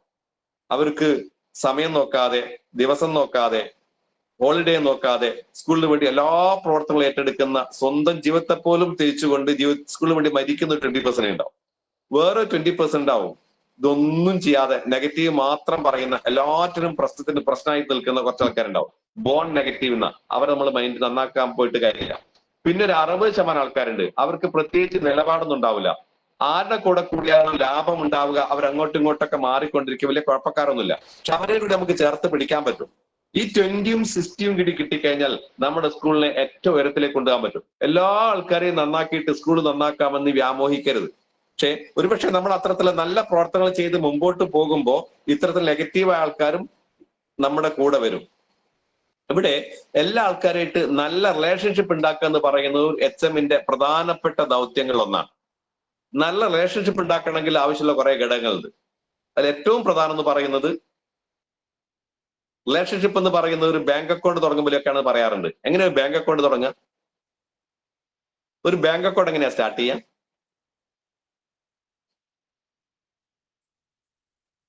ഒരു ഡെപ്പോസിറ്റോട് കൂടിയല്ലേ. ബാങ്ക് അക്കൗണ്ട് സ്വാഭാവികമായിട്ടും ഡെപ്പോസിറ്റ് ഉണ്ടാവും, വിഡ്രോവൽ ഉണ്ടാവും. ഈ ബന്ധങ്ങൾ ഡെപ്പോസിറ്റ് എന്ന് പറയുന്നത് എല്ലാ പോസിറ്റീവ് ബിഹേവിയറും ഡെപ്പോസിറ്റ് ആണ്. ഒരാളെ കാണുമ്പോൾ ചിരിക്കാൻ ഡെപ്പോസിറ്റ് ആണ്, ഒരാൾക്ക് സഹായിക്കാൻ ഡെപ്പോസിറ്റ് ആണ്, ഒരാൾ പറയുന്നത് കേൾക്കാൻ ഡെപ്പോസിറ്റ് ആണ്, ഒരാൾ കൂടെ കുറച്ച് സമയം ചെലവഴിക്കാൻ ഡെപ്പോസിറ്റ് ആണ്, എല്ലാ നല്ല വാക്കുകൾ ഡെപ്പോസിറ്റ് ആണ്. അവർക്കൊരു പ്രശ്നം വരുമ്പോൾ അവരെ കൂടെ നിൽക്കാൻ ഡെപ്പോസിറ്റ് ആണ്. എല്ലാ പോസിറ്റീവ് ബിഹേവിയർ ഡെപ്പോസിറ്റാ. അപ്പൊ പിൻവലിക്കൽ എന്തായിരിക്കും? ഇതിനൊക്കെ എതിരായിട്ടുള്ളത്. ഒരാൾ ദേഷ്യം പിടിക്കാന്നാൽ പിൻവലിക്കലാണ്, ഒരാളെ കുറ്റപ്പെടുത്താന്നാൽ പിൻവലിക്കലാണ്, ശകാരിക്കാന്ന് പറഞ്ഞാൽ പിൻവലിക്കലാണ്, മിണ്ടാതിരിക്കാന്നാൽ പിൻവലിക്കലാണ്. ഇത്തരത്തിൽ അവർക്ക് എന്തെങ്കിലും മെച്ചങ്ങളുള്ള ആ സമയത്ത് അഭിനന്ദിക്കാതിരിക്കാന്നാൽ പിൻവലിക്കലാണ്. എപ്പോഴും അവർ ക്രിട്ടിസൈസ് ചെയ്യാന്ന് പറഞ്ഞാൽ പിൻവലിക്കലാണ്. നിങ്ങൾ ഓരോ ദിവസവും ആലോചിക്കേണ്ട ഒരു കാര്യമുണ്ട്. ഞാൻ എന്റെ സഹപ്രവർത്തകരായിട്ട് നിങ്ങൾ ഡെപ്പോസിറ്റ് ചെയ്യാണ് ചെയ്തത്, പിൻവലിക്കുകയാണ് ചെയ്തത്. ഡെപ്പോസിറ്റിനേക്കാൾ കൂടുതൽ ഒരിക്കലും പിൻവലിക്കരുത്. നിങ്ങൾക്ക് 1,00,000 നിങ്ങൾ ഡെപ്പോസിറ്റ് ചെയ്ത് കഴിഞ്ഞാൽ നിങ്ങൾക്ക് 50,000 പിൻവലിച്ചാൽ കുഴപ്പമൊന്നുമില്ല. ഇത് കുടുംബ ബന്ധത്തിലും ജീവിതത്തിലും ഒക്കെ പ്രധാനമാണ്. ഡെപ്പോസിറ്റ് ചെയ്യുന്ന ആൾക്കാർക്ക് മാത്രമേ പിൻവലിക്കാൻ അധികാരമുള്ളൂ. നിങ്ങൾ നിങ്ങളുടെ സഹപ്രവർത്തകരെ അത്തരത്തിൽ സ്നേഹം കൊടുക്കാൻ തയ്യാറാണ്, അവർക്ക് അംഗീകാരം കൊടുക്കാൻ തയ്യാറാണ്, അവർ പറയുന്നത് കേൾക്കാൻ തയ്യാറാണ്, അവരുമായിട്ട് കാര്യങ്ങൾ ചർച്ച ചെയ്യാൻ തയ്യാറാണ്. അതിനിടയിൽ അല്പം നിങ്ങൾ കുറ്റപ്പെടുത്തിയാൽ കുഴപ്പമില്ല. പക്ഷെ ചില ആൾക്കാർ തെറ്റുകൾ കണ്ടെത്തി തിരുത്തുക എന്ന രീതിയിലേക്കല്ല പോകേണ്ടത്, ശരികൾ കണ്ടെത്തി പ്രോത്സാഹിപ്പിക്കുക എന്ന രീതിയിലേക്ക് നമ്മൾ മാറേണ്ടതുണ്ട്. അവർ ചെയ്യുന്ന ചെറിയ കാര്യങ്ങളാണെങ്കിൽ പോലും അതിനെ അഭിനന്ദിക്കാനുള്ള സമയം കണ്ടെത്തേണ്ടതുണ്ട്. അപ്പൊ അങ്ങനെ അഭിനന്ദനത്തിലൂടെ മാത്രമേ അവരെ നമ്മുടെ വഴിക്ക് കൊണ്ടുവരാൻ കഴിയൂ. മാത്രം അവർ നമ്മളെ ക്രിട്ടിസൈസ് ചെയ്താൽ പോലും അതിനെ പോസിറ്റീവായിട്ട് കാണാൻ തയ്യാറാണ്. നിങ്ങൾ ഏതെങ്കിലും കാര്യത്തിൽ നിങ്ങൾ അത് ചെയ്ത് ശരിയായില്ല എന്ന് പറഞ്ഞാൽ നീ എന്നെ നന്നാക്കാൻ വരണ്ട എന്ന രീതിയിലല്ല, അത് കേൾക്കാൻ തയ്യാറാവുക, എന്നിട്ട് അവരോട് മാന്യമായ രീതിയിൽ സംസാരിക്കാൻ തയ്യാറാവുക. പക്ഷെ പലപ്പോഴും നമ്മുടെ റെസ്പോൺസിൽ ഉണ്ടാവുന്ന പ്രശ്നങ്ങളാണ് പല കുഴപ്പങ്ങൾക്ക് കാരണം. സാറിന് ഈ റെസ്പോൺസ്, നമ്മൾ ഒരു കാര്യം കേൾക്കുമ്പോൾ പെട്ടെന്ന് തന്നെ പ്രതികരിക്കുന്നതിന് റിയാക്ഷൻ എന്നാണ് പറയുക. റിയാക്ഷൻ പലപ്പോഴും കുഴപ്പമുണ്ടാക്കും. നമുക്ക് റിയാക്ഷൻ അല്ല വേണ്ടത്, റെസ്പോൺസ് ആണ് വേണ്ടത്. റിയാക്ഷൻ എന്ന് പറയുമ്പോൾ ആദ്യം നമ്മൾ റെസ്പോണ്ട് ചെയ്യുന്നു, ആദ്യം മറുപടി പറയുന്നു, പിന്നെയാണ് സ്റ്റോപ്പ് ചെയ്യുന്നത്, കുറെ കഴിഞ്ഞ് നിർത്തുന്നു. അത് അവസാനമാണ് ചിന്തിക്കുന്നത്, അത്ര വേണ്ടായിരുന്നു, മോശമായിപ്പോയി, പറഞ്ഞ മോശമായിപ്പോയി. നിങ്ങൾക്ക് റെസ്പോൺസ് ആണെങ്കിൽ നിങ്ങൾക്കൊരു ഇൻപുട്ട് വരുമ്പോൾ ആദ്യം നമ്മൾ സ്റ്റോപ്പ് ചെയ്യുന്നു. ഇത് ഞാൻ മറുപടി പറയേണ്ട കേസാണോ, എങ്ങനെയാണ് മറുപടി പറയേണ്ടത്, വിട്ടേക്കേണ്ടുന്ന കേസാണോ, സ്റ്റോപ്പ് ചെയ്യുന്നു. അതിനുശേഷം നമ്മൾ തിങ്ക് ചെയ്യുന്നു, ചിന്തിക്കുന്നു, ഇത് മറുപടി കേസാണോ. അവസാനമാണ് നമ്മൾ ആക്ട് ചെയ്യുന്നത്. അതാണ് ശരിയായ റെസ്പോൺസ്. നിങ്ങൾ ഒരു HM ആയിരിക്കെ നിങ്ങൾക്ക് ഏറ്റവും വേണ്ടത് ഇത്തരത്തിലുള്ള പോസിറ്റീവ് റിയാക്ഷൻ ആണ് വേണ്ടത്. ദേഷ്യത്തോടു കൂടെ പ്രതികരിച്ചു കഴിഞ്ഞാൽ ഒരിക്കലും നമുക്ക് നമ്മളെ സഹപ്രവർത്തകരെ കൂടെ കൊണ്ടുപോകാൻ കഴിയില്ല. എന്താ പറയുന്നുണ്ടോ? നല്ല റെസ്പോണ്ട് ചെയ്യാൻ പറ്റാന്ന് പറയുന്നത്, ക്ഷമിക്കാൻ പറ്റാന്ന് പറയുന്ന ലീഡർ ഏറ്റവും പ്രധാനപ്പെട്ട കാര്യമാണ്. വിട്ടുവീഴ്ച ചെയ്യേണ്ടത് ആരാണ്? ഒരു സ്കൂൾ നടക്കണമെങ്കിൽ എല്ലാ ആൾക്കാരും ടീമായിട്ട് വർക്ക് ചെയ്യണം. ടീം ഉണ്ടാണെങ്കിൽ എന്താ വേണം? വിട്ടുവീഴ്ച ചെയ്യണം. ആരാ വിട്ടുവീഴ്ച ചെയ്യേണ്ടത്? ഒരു സ്കൂളിൽ നല്ല രീതിയിൽ നടക്കണമെങ്കിൽ നല്ലൊരു ടീം ഉണ്ടാവണം. ടീം ഉണ്ടാവണമെങ്കിൽ വിട്ടുവീഴ്ച ചെയ്യണം. ആരാ വിട്ടുവീഴ്ച ചെയ്യേണ്ടത്? ആരാ വിട്ടുവീഴ്ച ചെയ്യേണ്ടത്? HM. പൊതുവെ പറയാം എല്ലാവരും വിട്ടുവീഴ്ച ചെയ്യണമെന്നാണ്. എല്ലാവരും വിട്ടുവീഴ്ച ചെയ്യണം നമ്മൾ ആഗ്രഹമാണ്. നമ്മുടെ സഹപ്രവർത്തകർ വിട്ടുവീഴ്ച ചെയ്യണം നമുക്ക് തീരുമാനിക്കാൻ പറ്റില്ലല്ലോ. നമ്മുടെ സ്വഭാവം മാത്രമേ നമ്മുടെ കയ്യിലുള്ളൂ. ഞാൻ വിട്ടുവീഴ്ച ചെയ്യാൻ തയ്യാറാവുക. അപ്പൊ സ്വാഭാവികമായിട്ട് എന്റെ കൂടെ ആൾക്കാർ വിട്ടുവീഴ്ച ചെയ്തേക്കാം, അതൊരു ഓപ്ഷൻ മാത്രമാണ്, ഒരു ഉറപ്പില്ല. പക്ഷെ നമ്മൾ വിട്ടുവീഴ്ച ചെയ്യാനൊക്കെ തീരുമാനിച്ചു കഴിഞ്ഞാൽ നമുക്ക് ഒരുപാട് ടെൻഷൻ കുറയും. വെറുതെ ഇങ്ങനെ മസിൽ പിടിച്ചിരിക്കരുത്. മാത്രമല്ല നമ്മൾ പറയുന്നത് മാത്രമാണ് ശരി എന്നുള്ളത് തോന്നലുണ്ട്. പലപ്പോഴും അങ്ങനെ ആയിക്കൊള്ളണമെന്നില്ല. നിങ്ങൾ ടീച്ചേഴ്സിന്റെ ഭാഗത്ത് ആലോചിക്കുമ്പോ, പാരന്റ്സിന്റെ ഭാഗത്ത് ആലോചിക്കുമ്പോ, കുട്ടിയുടെ ഭാഗത്ത് ആലോചിക്കുമ്പോ അവര് പറയുന്നത് ശരിയുണ്ടെന്ന് മനസ്സിലാവും. 6 എന്ന് എഴുതിയിട്ട് ചില ആൾക്കാരത് കാണും 9 എന്നാണ്, വേറെ ചില ആൾക്കാർ കാണും 6 എന്നാണ്. എന്തുകൊണ്ടാ? നിങ്ങൾ ഏത് ഭാഗത്ത് നിൽക്കുന്നു എന്നനുസരിച്ചിരിക്കല്ലോ. നിങ്ങൾ വേറെ ഭാഗത്താണ് നോക്കുന്നെങ്കിൽ 6 എന്ന് എഴുതി 9 ആയി തോന്നും. ഇപ്പുറത്താണ് നോക്കുന്നെങ്കിൽ അത് 6 ആയി തോന്നും. പക്ഷെ നമ്മൾ ഭാഗത്ത് നോക്കിയിട്ട് നമ്മൾ കാണുമ്പോൾ 9 ആയിരിക്കും. നമ്മൾ അത് 9 തന്നെയാണെന്ന് വാശി പിടിച്ചുകൊണ്ടേ ഇരിക്കുകയാണ്. നിങ്ങൾ അപ്പുറത്ത് നോക്കുമ്പോഴാണ് മനസ്സിലാവുക അതിന് 6 എന്നും വായിക്കാന്നുള്ളത്. അതേപോലെ ഒരു പ്രശ്നം ഉണ്ടാകുമ്പോൾ അവരുടെ ഭാഗത്തൂടെ ചിന്തിക്കാൻ പറ്റുക എന്ന് പറയുന്നത് ഒരു ലീഡർ ഏറ്റവും പ്രധാനപ്പെട്ട ക്വാളിറ്റിയാണ്. പിന്നെ എല്ലാറ്റിനും മറുപടി പറയാൻ പോകരുത്, എല്ലാറ്റിനും പ്രതികരിക്കാൻ പോകരുത്. ആവശ്യമുള്ളതേ പ്രതികരിക്കാനും പോകുള്ളൂ. ചിലപ്പോൾ നമ്മുടെ വാക്കുകളായിരിക്കാം വലിയ കുഴപ്പത്തിലേക്ക് ചാടുന്നത്. മാത്രം ക്ഷമയോടുകൂടെ ഒരു കാര്യത്തെ റെസ്പോണ്ട് ചെയ്യാൻ പറ്റിക്കഴിഞ്ഞാൽ വലിയ വിജയങ്ങളിലേക്ക് എത്തിക്കാൻ പറ്റും. മദർ തെരേസയെ കുറിച്ച് പറയാറുണ്ട്. മദർ തെരേസ കൽക്കട്ടയില് വന്നിട്ട് അധിക നാൾ കഴിയുന്നതിന് മുമ്പ് അവിടെയുള്ള ഒരുപാട് അനാഥ കുട്ടികളെ കണ്ടപ്പോ, തെരുവിൽ ജീവിക്കുന്ന കുട്ടികളെ കണ്ടപ്പോ, അച്ഛനും അമ്മയില്ലാത്ത കുട്ടികളെ കണ്ടപ്പോ ഇവർക്ക് വേണ്ടി ഒരു അനാഥാലയം ഉണ്ടാക്കുന്നതിനെ കുറിച്ച് ആലോചിച്ചു. പക്ഷെ സ്വന്തമായിട്ടൊരു അനാഥാലയം ഉണ്ടാക്കാനുള്ള സാമ്പത്തിക സോഴ്സൊന്നും അവർക്കില്ല. അപ്പോ ഒരാൾ പറഞ്ഞു, ആ നാട്ടിൽ വലിയൊരു പണക്കാരനുണ്ട്, ഒരുപക്ഷെ അദ്ദേഹത്തെ സമീപിച്ചാൽ അദ്ദേഹം സഹായിച്ചേക്കെന്ന് പറഞ്ഞു. അങ്ങനെ മദർ തെരേസയും വേറൊരു സന്യാസിയും കൂടെ ഒരു ദിവസം അതിരാവിലെ ഇദ്ദേഹത്തിന്റെ വീട്ടിലേക്ക് പോവുകയാണ്. അദ്ദേഹം അവിടെയാണെങ്കിൽ വാതിൽ തുറന്നിട്ടില്ല. അവര് കോളിംഗ് ബെല്ല് അമർത്തി. പല പ്രാവശ്യം ബെല്ലടിച്ചപ്പോഴാണ് അകത്തൊരാള് പുറത്തേക്ക് വന്നത്. അദ്ദേഹമാണെങ്കിൽ തലേ ദിവസം വളരെ വൈകിട്ടാണ് കിടന്നത്. അതുകൊണ്ട് ഉറക്കത്തിലാണ് ഈ ബെല്ലടി കേട്ടിട്ട് അയാൾ എഴുന്നേറ്റ് വരുന്നത്. ദേഷ്യത്തോടുകൂടി പുറത്തേക്ക് വന്നത്. എന്താ വന്നു ചോദിച്ചു. അവർ കാര്യം പറഞ്ഞു. അയാള് ഇവരെ നന്നായിട്ട് തെറി പറഞ്ഞു. പിരിവിന് വരാൻ കണ്ട സമയം എന്നൊക്കെ പറഞ്ഞിട്ട് ഇവരെ നന്നായിട്ട് തെറി പറഞ്ഞു. സഹിക്കാൻ പറ്റാത്ത തെറികൾ അവർ പറഞ്ഞു. പക്ഷെ ഈ രണ്ട് സന്യാസിമാരും അവർ പറയുന്നതൊക്കെ ക്ഷമയോട് കേട്ടിരുന്നു. കുറെ പറഞ്ഞപ്പോ അവർ പറഞ്ഞു നിർത്തിയപ്പോ മദർ തെരേസ പറഞ്ഞത്രേ, ഞങ്ങൾക്കുള്ളത് തന്നു കഴിഞ്ഞു, ഇനി ഞങ്ങളുടെ മക്കൾക്കുള്ളത് തരുമെന്ന്. ഒരൊറ്റ വാക്ക് കൊണ്ട് അദ്ദേഹം ആ അനാഥാലയത്തിന്റെ പ്രൊജക്ട് ഏറ്റെടുത്തു എന്ന് ഞാൻ ഇവിടെ വായിച്ചിട്ടുണ്ട്. അവിടെ മദർ തെരേസ എന്ന വ്യക്തിക്കുള്ള ആ പ്രതികരണ ശേഷി ഉണ്ടല്ലോ, പക്ഷെ ആ പ്രതികരണ രീതി, അതാണ് ശരിക്കും നമുക്ക് വേണ്ടത്. ആൾക്കാർ എന്തെങ്കിലുമൊക്കെ പറയുമ്പോഴേക്ക് തിരിച്ചു പറയുന്നവരായിട്ട് മാറുന്നത് ലീഡർ. നമ്മൾ സാധാരണക്കാരല്ല, നമ്മൾ കുറച്ചുകൂടെ ഒരു നല്ല പൊസിഷനിലേക്ക് എത്തിയിരിക്കുകയാണ്. യെസ്, അതുകൊണ്ട് ആ രീതിയിലുള്ള പ്രതികരണ സ്വഭാവങ്ങൾ ഉണ്ടാക്കുക എന്ന് പറയുന്ന വളരെ പ്രധാനമാണ്. നമ്മൾ ക്രിട്ടിസൈസ് ചെയ്താൽ പോലും അതിനെ പോസിറ്റീവായിട്ട് കാണുക, മാത്രം എല്ലാ കാര്യങ്ങളും ചർച്ച ചെയ്ത് തീരുമാനിക്കുക. ആ രീതിയിലൊക്കെ മുമ്പോട്ട് പോകാൻ നമുക്ക് കഴിയേണ്ടതുണ്ട്. അത്ര പ്ലാനിങ് ആണ് നമുക്ക് വേണ്ടത്. മാത്രമല്ല ആദ്യം നമുക്ക് വേണ്ടത് കൃത്യമായ ഒരു വിഷനും കൂടിയാണ്. വിഷനെ കുറിച്ച് നേരത്തെ പറഞ്ഞു. നമുക്ക് വിഷൻ സക്സസിലേക്ക് എത്തണമെങ്കിൽ പ്ലാനിങ് വേണം.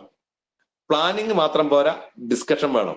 ഡിസ്കഷൻ മാത്രം പോരാ, ഓരോ കാര്യങ്ങളും ചെയ്യേണ്ട കാര്യങ്ങൾ കൃത്യമായിട്ട് ചെയ്യുന്നതിനുള്ള മെക്കാനിസം ഉണ്ടാവണം. ഡ്യൂട്ടി കൊടുക്കണം.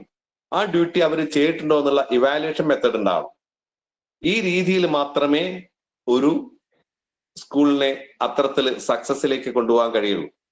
പിന്നെ മറ്റൊരു കാര്യം കൂടി ശ്രദ്ധിക്കേണ്ടത്, ലോകം മാറിക്കൊണ്ടേയിരിക്കുകയാണ്.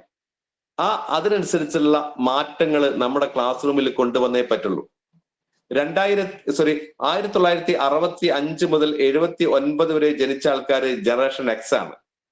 ഇതിലെ ഭൂരിപക്ഷം പേരും ജനറേഷൻ എക്സ് ആവാനാണ് സാധ്യത. 1979 മുമ്പ് ജനിച്ച ആൾക്കാർ. 79 മുതൽ 80 മുതൽ 95 വരെ ജനിച്ച ആൾക്കാർ ജനറേഷൻ വൈ ആണ്. 95 മുതൽ 2010 വരെ ജനിച്ച ആൾക്കാർ ജനറേഷൻ സെഡ് ആണ്, ജെൻസി എന്നൊക്കെ പറയുന്ന ആൾക്കാരാണ്. 2010 മുതൽ 2024 വരെ ജനിച്ച ആൾക്കാർ, ഇപ്പോഴത്തെ നമ്മുടെ പോലെ കുട്ടികൾ എന്ന് പറയുന്ന ജനറേഷൻ ആൽഫയാണ്. 2025 മുതൽ ജനിക്കുന്ന കുട്ടികൾ ജനറേഷൻ ബീറ്റയാണ്. ജനറേഷൻ എക്സിലും വൈയിലും ഒക്കെ ജനിച്ച ആൾക്കാർ ജനറേഷൻ ആൽഫയെ പഠിപ്പിക്കുന്ന ഒരു അവസ്ഥയിലാണ് നമ്മളുള്ളത്. ജനറേഷൻ ആൽഫ ഓരോ തലമുറ കഴിയുമ്പോഴും നമ്മുടെ ബുദ്ധിയിൽ മാറ്റം ഉണ്ടാകുന്നത്രേ. ബുദ്ധി വികസിക്കുന്നുണ്ട്, സ്വഭാവം മാറുന്നുണ്ട്, ലോകം മാറുന്നുണ്ട്. ആ മാറ്റത്തിനനുസരിച്ച് മാറാനും മാറ്റം ഉൾക്കൊള്ളാനും തയ്യാറാവുന്നവർക്ക് മാത്രമേ ലീഡർ ആവാൻ കഴിയുള്ളൂ. മാത്രമല്ല ചില തിയറീസ് പറയുന്നത് ഒരു തലമുറയിൽ നിന്ന് അടുത്ത തലമുറയിലേക്ക് പോകുമ്പോഴേക്ക് ബുദ്ധി വികസിക്കുന്നുണ്ട് അത്രേ. എന്നേക്കാൾ ബുദ്ധി എൻ്റെ മകനുണ്ട് എന്ന് ഞാൻ അംഗീകരിക്കണം. 1916 ഐൻസ്റ്റീൻ ഗ്രാവിറ്റേഷണൽ വേവ്സ് എന്ന് പറയുന്ന തിയറി മുമ്പോട്ട് വെച്ചത്. അന്ന് ഗ്രാവിറ്റേഷണൽ വേവ്സ് എന്ന് പറയുന്ന തിയറി മനസ്സിലാവുന്ന ആൾക്കാർ ലോകത്ത് 4-5 പേര് മാത്രമേ ഉണ്ടായിരുന്നുള്ളൂ അത്രേ. കാരണം ഹൈലി ഇന്റലിജന്റ് ആയിട്ടുള്ള ആൾക്കാർക്ക് മാത്രമേ അതൊന്നും മനസ്സിലായിട്ടുണ്ടായിരുന്നുള്ളൂ. ഐൻസ്റ്റീൻ പറഞ്ഞ പല കാര്യങ്ങളും മനസ്സിലാവുന്ന വളരെ കുറച്ച് ആൾക്കാർക്ക് മാത്രമായിരുന്നു. പക്ഷെ ഇന്ന് ഒരു BSc ഫിസിക്സിന് പഠിക്കുന്ന കുട്ടിക്ക് ഐൻസ്റ്റീൻ പറഞ്ഞ കാര്യങ്ങളൊക്കെ മനസ്സിലാവും. കാരണം ഐൻസ്റ്റീന്റെ ബുദ്ധിതലത്തിലേക്ക് ഇന്നൊരു സാധാരണ ആൾക്കാർ വളർന്നു കഴിഞ്ഞു. ചില ഒരു 100 കൊല്ലം കൊണ്ടുണ്ടായ മാറ്റാണത്. അപ്പൊ അത് ഓരോ തലമുറ കഴിയുമ്പോൾ ബുദ്ധി വികസിക്കും. അതുകൊണ്ട് തന്നെ നമ്മളെക്കാൾ ബുദ്ധിയുള്ളവരാണ് നമ്മുടെ മക്കള്, അതറിയുക. നമുക്കുള്ളത് എക്സ്പീരിയൻസ് മാത്രമാണ് പ്ലസ് ആയിട്ടുള്ളത്. ബാക്കി എല്ലാ കാര്യത്തിലും പുതിയ തലമുറ മുമ്പിലാണ്. മാത്രമല്ല ഞാൻ പറഞ്ഞ ജനറേഷൻ എക്സിൽ ആണ് നമ്മളുള്ളത്. 65 മുതൽ 79 വരെ ജനിച്ച ആൾക്കാർ. മാത്രമല്ല നിങ്ങളുടെ സ്കൂളിൽ പുതുതായിട്ട് വരുന്ന ടീച്ചർ പക്ഷേ ജെൻസി ആയിരിക്കാം, ജെൻ വൈ ആയിരിക്കാം. നമ്മളെക്കാൾ ബുദ്ധി ഇന്നലെ വന്ന ടീച്ചർക്ക് ഉണ്ട് എന്നുള്ള കാര്യവും നമ്മൾ അംഗീകരിച്ചേ പറ്റുള്ളൂ. അംഗീകരിക്കാൻ കുറച്ച് ബുദ്ധിമുട്ടായിരിക്കും. നമുക്ക് അവരെക്കാൾ കൂടുതൽ എക്സ്പീരിയൻസ് ആണ്. അവരുടെ ബുദ്ധിയും കഴിവുകളും ഒക്കെ ഉപയോഗപ്പെടുത്താൻ രീതിയിൽ അവരെന്ത് ചെയ്യണം, നമ്മൾ നേതൃസ്ഥാനത്തേക്ക് കൊണ്ടുവരാനോ അവർക്ക് ഡ്യൂട്ടി കൊടുക്കുകയും ചെയ്യണം, അവർ മുമ്പിൽ വെക്കണം. നിങ്ങൾ ആലോചിച്ച് നോക്കുക, ഈ വലിയ വലിയ കമ്പനികളുണ്ടല്ലോ, ടാറ്റയാണെങ്കിലും ബെർലെ ആണെങ്കിലും അദാനി ആണെങ്കിലും അതുപോലെയുള്ള ലോകത്തിലെ പ്രസിദ്ധമായ കമ്പനികളൊക്കെ മാനേജർ പോസ്റ്റിലേക്ക് വരുന്ന ആൾക്കാരാരെന്നറിയും. IIM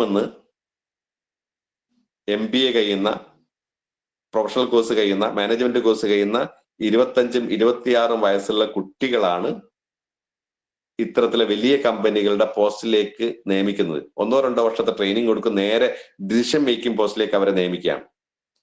അവരാണ് പിന്നെ കമ്പനി ഭരിക്കുക. ഇത്ര മുതലാളിമാർക്ക് അവർ പണം പമ്പ് ചെയ്യുക എന്നുള്ളത് മാത്രമാണ്, അതിൽ വിഷൻ സെറ്റ് ചെയ്ത് കൊടുക്കുക എന്നുള്ളത് മാത്രമാണ് ഒരു കമ്പനി മുമ്പോട്ട് കൊണ്ടുപോവരാ. കാരണം അത്തരം കമ്പനികൾക്ക് മുമ്പോട്ട് പോകാൻ പറ്റുള്ളൂ എന്നാ പറയുന്നത്. അതുപോലെ തന്നെ നമ്മുടെ സ്കൂളിനെ മുമ്പോട്ട് കൊണ്ടുപോകാൻ, ഏറ്റവും പുതിയ ടെക്നോളജി ഉപയോഗിക്കാൻ, ഏറ്റവും പുതിയ രീതിയിൽ മുമ്പോട്ട് കൊണ്ടുപോകാൻ, ജനറേഷൻ ആൽഫയുടെ സ്വഭാവം മനസ്സിലാക്കി മുമ്പോട്ട് കൊണ്ടുപോകാൻ ഏറ്റവും ജൂനിയർ ടീച്ചർക്കാണ് കഴിയുക. അപ്പൊ ജൂനിയർ ടീച്ചറെയും കൂടെ മുഖവിലക്ക് എടുത്തുകൊണ്ട് വേണം നമ്മൾ കാര്യങ്ങൾ പ്ലാൻ ചെയ്യാൻ, മുമ്പോട്ട് പോകാൻ. സീനിയർ ടീച്ചർ താപ്പാനകളെ മാത്രം ആശ്രയിച്ച് മുമ്പോട്ട് പോകരുത്. അവർക്ക് എത്ര ഉത്തരവാദിത്തങ്ങൾ കൊടുക്കണം, അവരെ അംഗീകരിക്കാൻ തയ്യാറാണ്. ലോകത്ത് അതിദ്രുതഗതിയുള്ള മാറ്റങ്ങളാണ് വന്നുകൊണ്ടേയിരിക്കുന്നത്. ഇപ്പൊ വന്നുകൊണ്ടിരിക്കുന്ന മാറ്റങ്ങളെ കുറിച്ച് ഞാൻ പറയുന്നില്ല. മാത്രമല്ല ഈ ജനറേഷൻ ആൽഫയുടെ സ്വഭാവത്തെ കുറിച്ച് പറയുമ്പോൾ അവർ നമ്മൾ കാണുമ്പോഴല്ല ലോകത്തെ കാണുന്നത്, നമ്മൾ ചിന്തിക്കുമ്പോഴേ അവർ ചിന്തിക്കുന്നത്, നമ്മൾ കാണുമ്പോൾ ഓപ്പോസിറ്റ് സെക്സിനെ കാണുന്നത്. എല്ലാം എൻറ്റയർലി ഡിഫറൻ്റ് ആണ്. അവരെ നമ്മളെപ്പോലെ ആക്കാനല്ല ശ്രമിക്കേണ്ടത്. നമുക്ക് വേണമെങ്കിൽ അവരെ പോലെ ആകാം. ഖലീൽ ജിബ്രാന്റെ ഒരു കവിതയുണ്ട്, നമ്മുടെ മക്കളൊന്നും നമ്മുടെ മക്കളല്ല, അവർ നമ്മളിലൂടെ വന്നു എന്ന് മാത്രം. നമ്മളെ മക്കളെ ഒരിക്കലും നമ്മളെപ്പോലെ ആക്കരുത്, നമുക്ക് വേണമെങ്കിൽ അവരെ പോലെ ആകാം. കാരണം കാലം ഒഴുകുന്നത് പുറകോട്ടല്ല മുന്നോട്ടാണെന്ന്. പക്ഷെ നമ്മളെപ്പോലെ ആക്കാനാണ് നമ്മൾ ശ്രമിച്ചുകൊണ്ടേയിരിക്കുന്നത്. ഈ കുട്ടിയുടെ സ്വഭാവം എന്നൊക്കെ പറയുന്നത് അവര്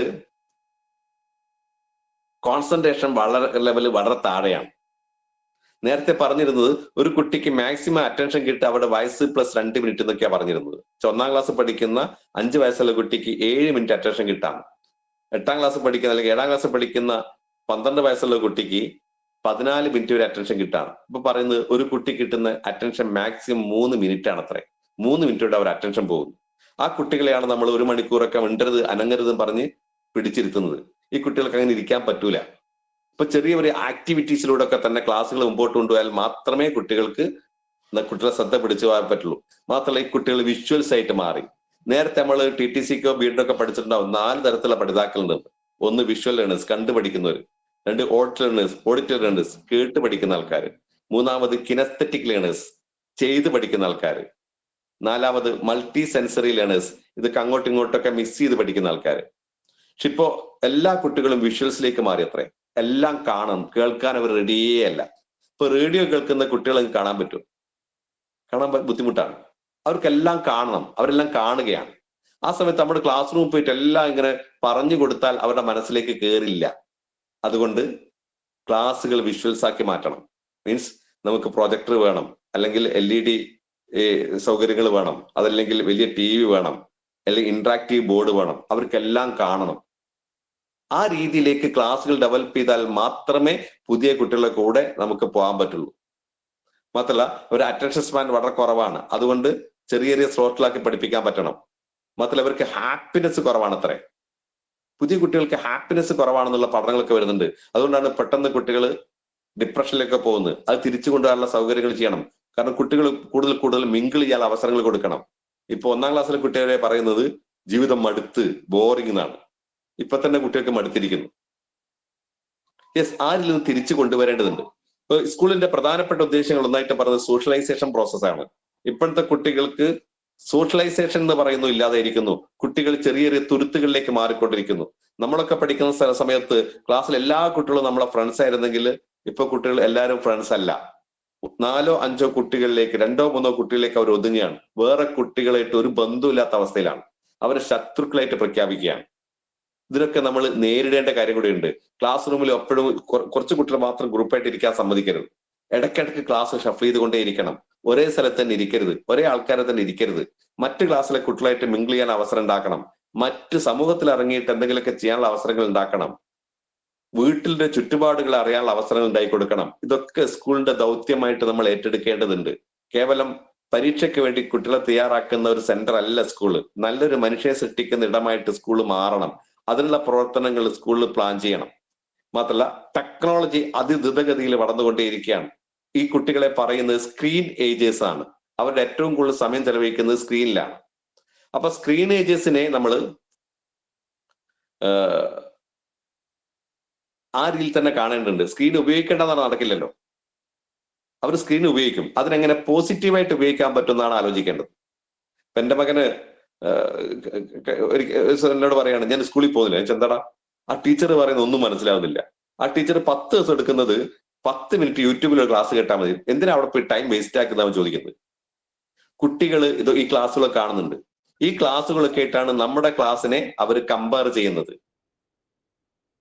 ഇപ്പൊ കുട്ടികൾ അത് കാണാൻ നമുക്ക് പറയാൻ പറ്റില്ല. അപ്പൊ അത് കണ്ടോട്ടെ, കുഴപ്പമൊന്നുമില്ല. ഫ്ലിപ്പ്ഡ് ക്ലാസ് റൂമിലേക്ക് നമ്മുടെ ക്ലാസ്സുകൾ മാറണം എന്നാണ് പറയുന്നത്. ഫ്ലിപ്പ്ഡ് ക്ലാസ് പറഞ്ഞാൽ technology based class room, means യൂട്യൂബിൽ കിട്ടുന്നത് കാര്യങ്ങൾ കുട്ടികൾ കണ്ടോട്ടെ, അത് കാണാനുള്ള ലിങ്ക് കൊടുക്കാം, അത്തരത്തിൽ അസൈൻമെന്റ് കൊടുക്കാം. അവിടെ കിട്ടാത്ത എന്താണോ അത് കൊടുക്കുന്ന ഇടമായിട്ട് സ്കൂളുകൾ മാറണം. ആ രീതിയിൽ സ്കൂളുകളെ കൊണ്ടുപോകണം. ടീച്ചേഴ്സൊക്കെ ടെക്നോളജി ഉപയോഗിക്കുന്നവരാവണം. ആ ടെക്നോളജിയായിട്ട് ബന്ധപ്പെട്ട ക്ലാസ്സുകൾ കൊടുക്കണം. കുട്ടികളൊക്കെ ChatGPT ഉപയോഗിക്കുന്നുണ്ട്, ഡീപ്സീക്ക് ഉപയോഗിക്കുന്നുണ്ട്, ഗൂഗിൾ പാഡ് ഉപയോഗിക്കുന്നുണ്ട്. പക്ഷെ നമ്മുടെ കുട്ടികൾ പലപ്പോഴും, നമ്മുടെ ടീച്ചേഴ്സ് പലപ്പോഴും ഇത് അറിയുന്നില്ല. നിങ്ങൾ ഒരു HM നിലക്ക് ഡിപ്പാർട്ട്മെന്റ് കൊടുക്കുന്ന ട്രെയിനിങ് കൊണ്ട് മാത്രം പുതിയ കുട്ടികളെ മാനേജ് ചെയ്യാൻ പറ്റുമെന്ന് എനിക്ക് തോന്നുന്നില്ല. സ്കൂൾ തന്നെ ഏറ്റെടുത്തിട്ട് ടെക്നോളജിയൊക്കെ ആയിട്ട് ബന്ധപ്പെട്ട ട്രെയിനിങ്ങുകൾ, അതിന്റെ ചെറിയ അവബോധമെങ്കിലും ടീച്ചേഴ്സിന് കൊടുക്കേണ്ടതുണ്ട്. ആൽഫ ജനറേഷന്റെ ക്യാരക്ടറിസ്റ്റിക്സ് എന്താണെന്ന് അവരെ പഠിപ്പിക്കേണ്ടതുണ്ട്. ടെക്നോളജി ആയിട്ട് നമ്മൾ മത്സരിക്കല്ല വേണ്ടത്. അവിടെ നിന്ന് എന്താണോ കിട്ടാത്തത് അത് കൊടുക്കുന്ന ഇടമായിട്ട് സ്കൂളുകൾ മാറണം. അതുകൊണ്ട് ആ രീതിയിലെ പരിശീലനങ്ങൾ ടീച്ചേഴ്സിന് ലഭ്യമാക്കണം. അത്തരം ഡിസ്കഷൻസ് നടക്കണം. ഈ ടെക്നോളജി എങ്ങനെയാണ് ഉപയോഗിക്കുന്നതെന്ന് നമ്മൾ മോണിറ്റർ ചെയ്യണം. പല സ്കൂളുകളിലും പ്രൊജക്ടർ ഉണ്ട്, TV ഉണ്ട്, സൗകര്യങ്ങളുണ്ട്. പക്ഷെ ഇതൊന്നും ഉപയോഗിക്കാത്തവരായിട്ട് വീണ്ടും പഴയ രീതിയിൽ തന്നെയാണ് പോയിക്കൊണ്ടിരിക്കുന്നത്. ആൽവിൻ ടോഫർ ഫ്യൂച്ചർ ഷോക്ക് എന്ന പുസ്തകത്തിൽ നിരക്ഷരതയ്ക്ക് കൊടുക്കുന്ന നിർവചനം ഉണ്ട്. സാധാരണ ഇല്ലിറ്ററേറ്റ് എന്ന് ആരെക്കുറിച്ചാ പറയാറ്? ഇല്ലിറ്ററേറ്റ് എന്ന് പറയാറ്? എഴുതാനും വായിക്കാനറിയാത്ത ആൾക്കാരെ കുറിച്ചല്ലേ? അദ്ദേഹം പറയുന്നത് പുതിയ കാലഘട്ടത്തിലെ നിരക്ഷരർ എന്ന് പറയുന്നത് എഴുതാനോ വായിക്കാനോ അറിയാത്തവരല്ല, മറിച്ച് പുതിയത് പഠിക്കാത്തവർ, പഠിച്ചത് മറക്കാത്തവര്, വീണ്ടും പഠിക്കാത്തവര്, അവരാണ് അത്ര പുതിയ കാലത്തെ നിരക്ഷരർ. Learn, unlearn and relearn. നമ്മൾ കുറെ കാലമായിട്ട് പഠിച്ചു വെച്ചിട്ട് കുറെ കാര്യങ്ങളെ അൺലേൺ ചെയ്യേണ്ടതുണ്ട്. അൺലേൺ ചെയ്തിട്ട് റീലേൺ ചെയ്യേണ്ടതുണ്ട്. ഞാൻ വീണ്ടും പറയുന്നു, നമ്മുടെ കുട്ടികൾ നമ്മൾ കാണുമ്പോഴേ അല്ല ലോകത്തെ കാണുന്നത്. ഇപ്പൊ എന്റെ മകൻ 10ാം ക്ലാസ് കഴിഞ്ഞപ്പോ ഈ കുട്ടികളൊന്നും കുളിച്ചാല് മുടി ചെയ്യില്ല. തോർത്തി കഴിഞ്ഞിട്ട് നേരെ ഡ്രസ് ഇട്ടങ്ങ് പോവുക ചെയ്യുക. ഞാനൊക്കെ നിർബന്ധിച്ചാൽ ചിലപ്പോൾ കണ്ടാലും ചിലപ്പോൾ ചെയ്യും. പക്ഷെ മുറ്റത്തിറങ്ങി കഴിഞ്ഞാൽ 2 കൈ കൊണ്ട് ഇങ്ങനെ റെഡിയാക്കി ഇങ്ങനെ ആക്കിയിട്ട് പോവുകയാണ് ചെയ്യുക. അപ്പൊ അവരോട് ചോദിച്ചു, എടാ ഇങ്ങനെ മുടി ചെയ്യാതെ ഇങ്ങനെ പറിച്ചിട്ടൊക്കെ പോയി കഴിഞ്ഞാൽ വൃത്തികേടല്ലേ, കണ്ടാ മോശമല്ലേ? അപ്പൊ അവനൊരു സ്ഥലം പറയാ, ഞാനിപ്പോ ഇങ്ങനെ എണ്ണയൊക്കെ തേച്ച് മുടി വാർന്ന് ഇങ്ങനെ റെഡിയാക്കി വെച്ച് പോയാൽ അതിന് വലിയ വൃത്തികേട് വേറെന്താ ഉള്ളതെന്നാണ്. അവരെ സംബന്ധിച്ചുള്ള മുടി വാരലാണ് വൃത്തികേട്. നമ്മളെ സംബന്ധിച്ചിടത്തോളാണ് മുടി വാരാതിരിക്കുന്നത് വൃത്തികേടായിട്ട് മാറുന്നത്. ആര് പറയുന്ന ശരി?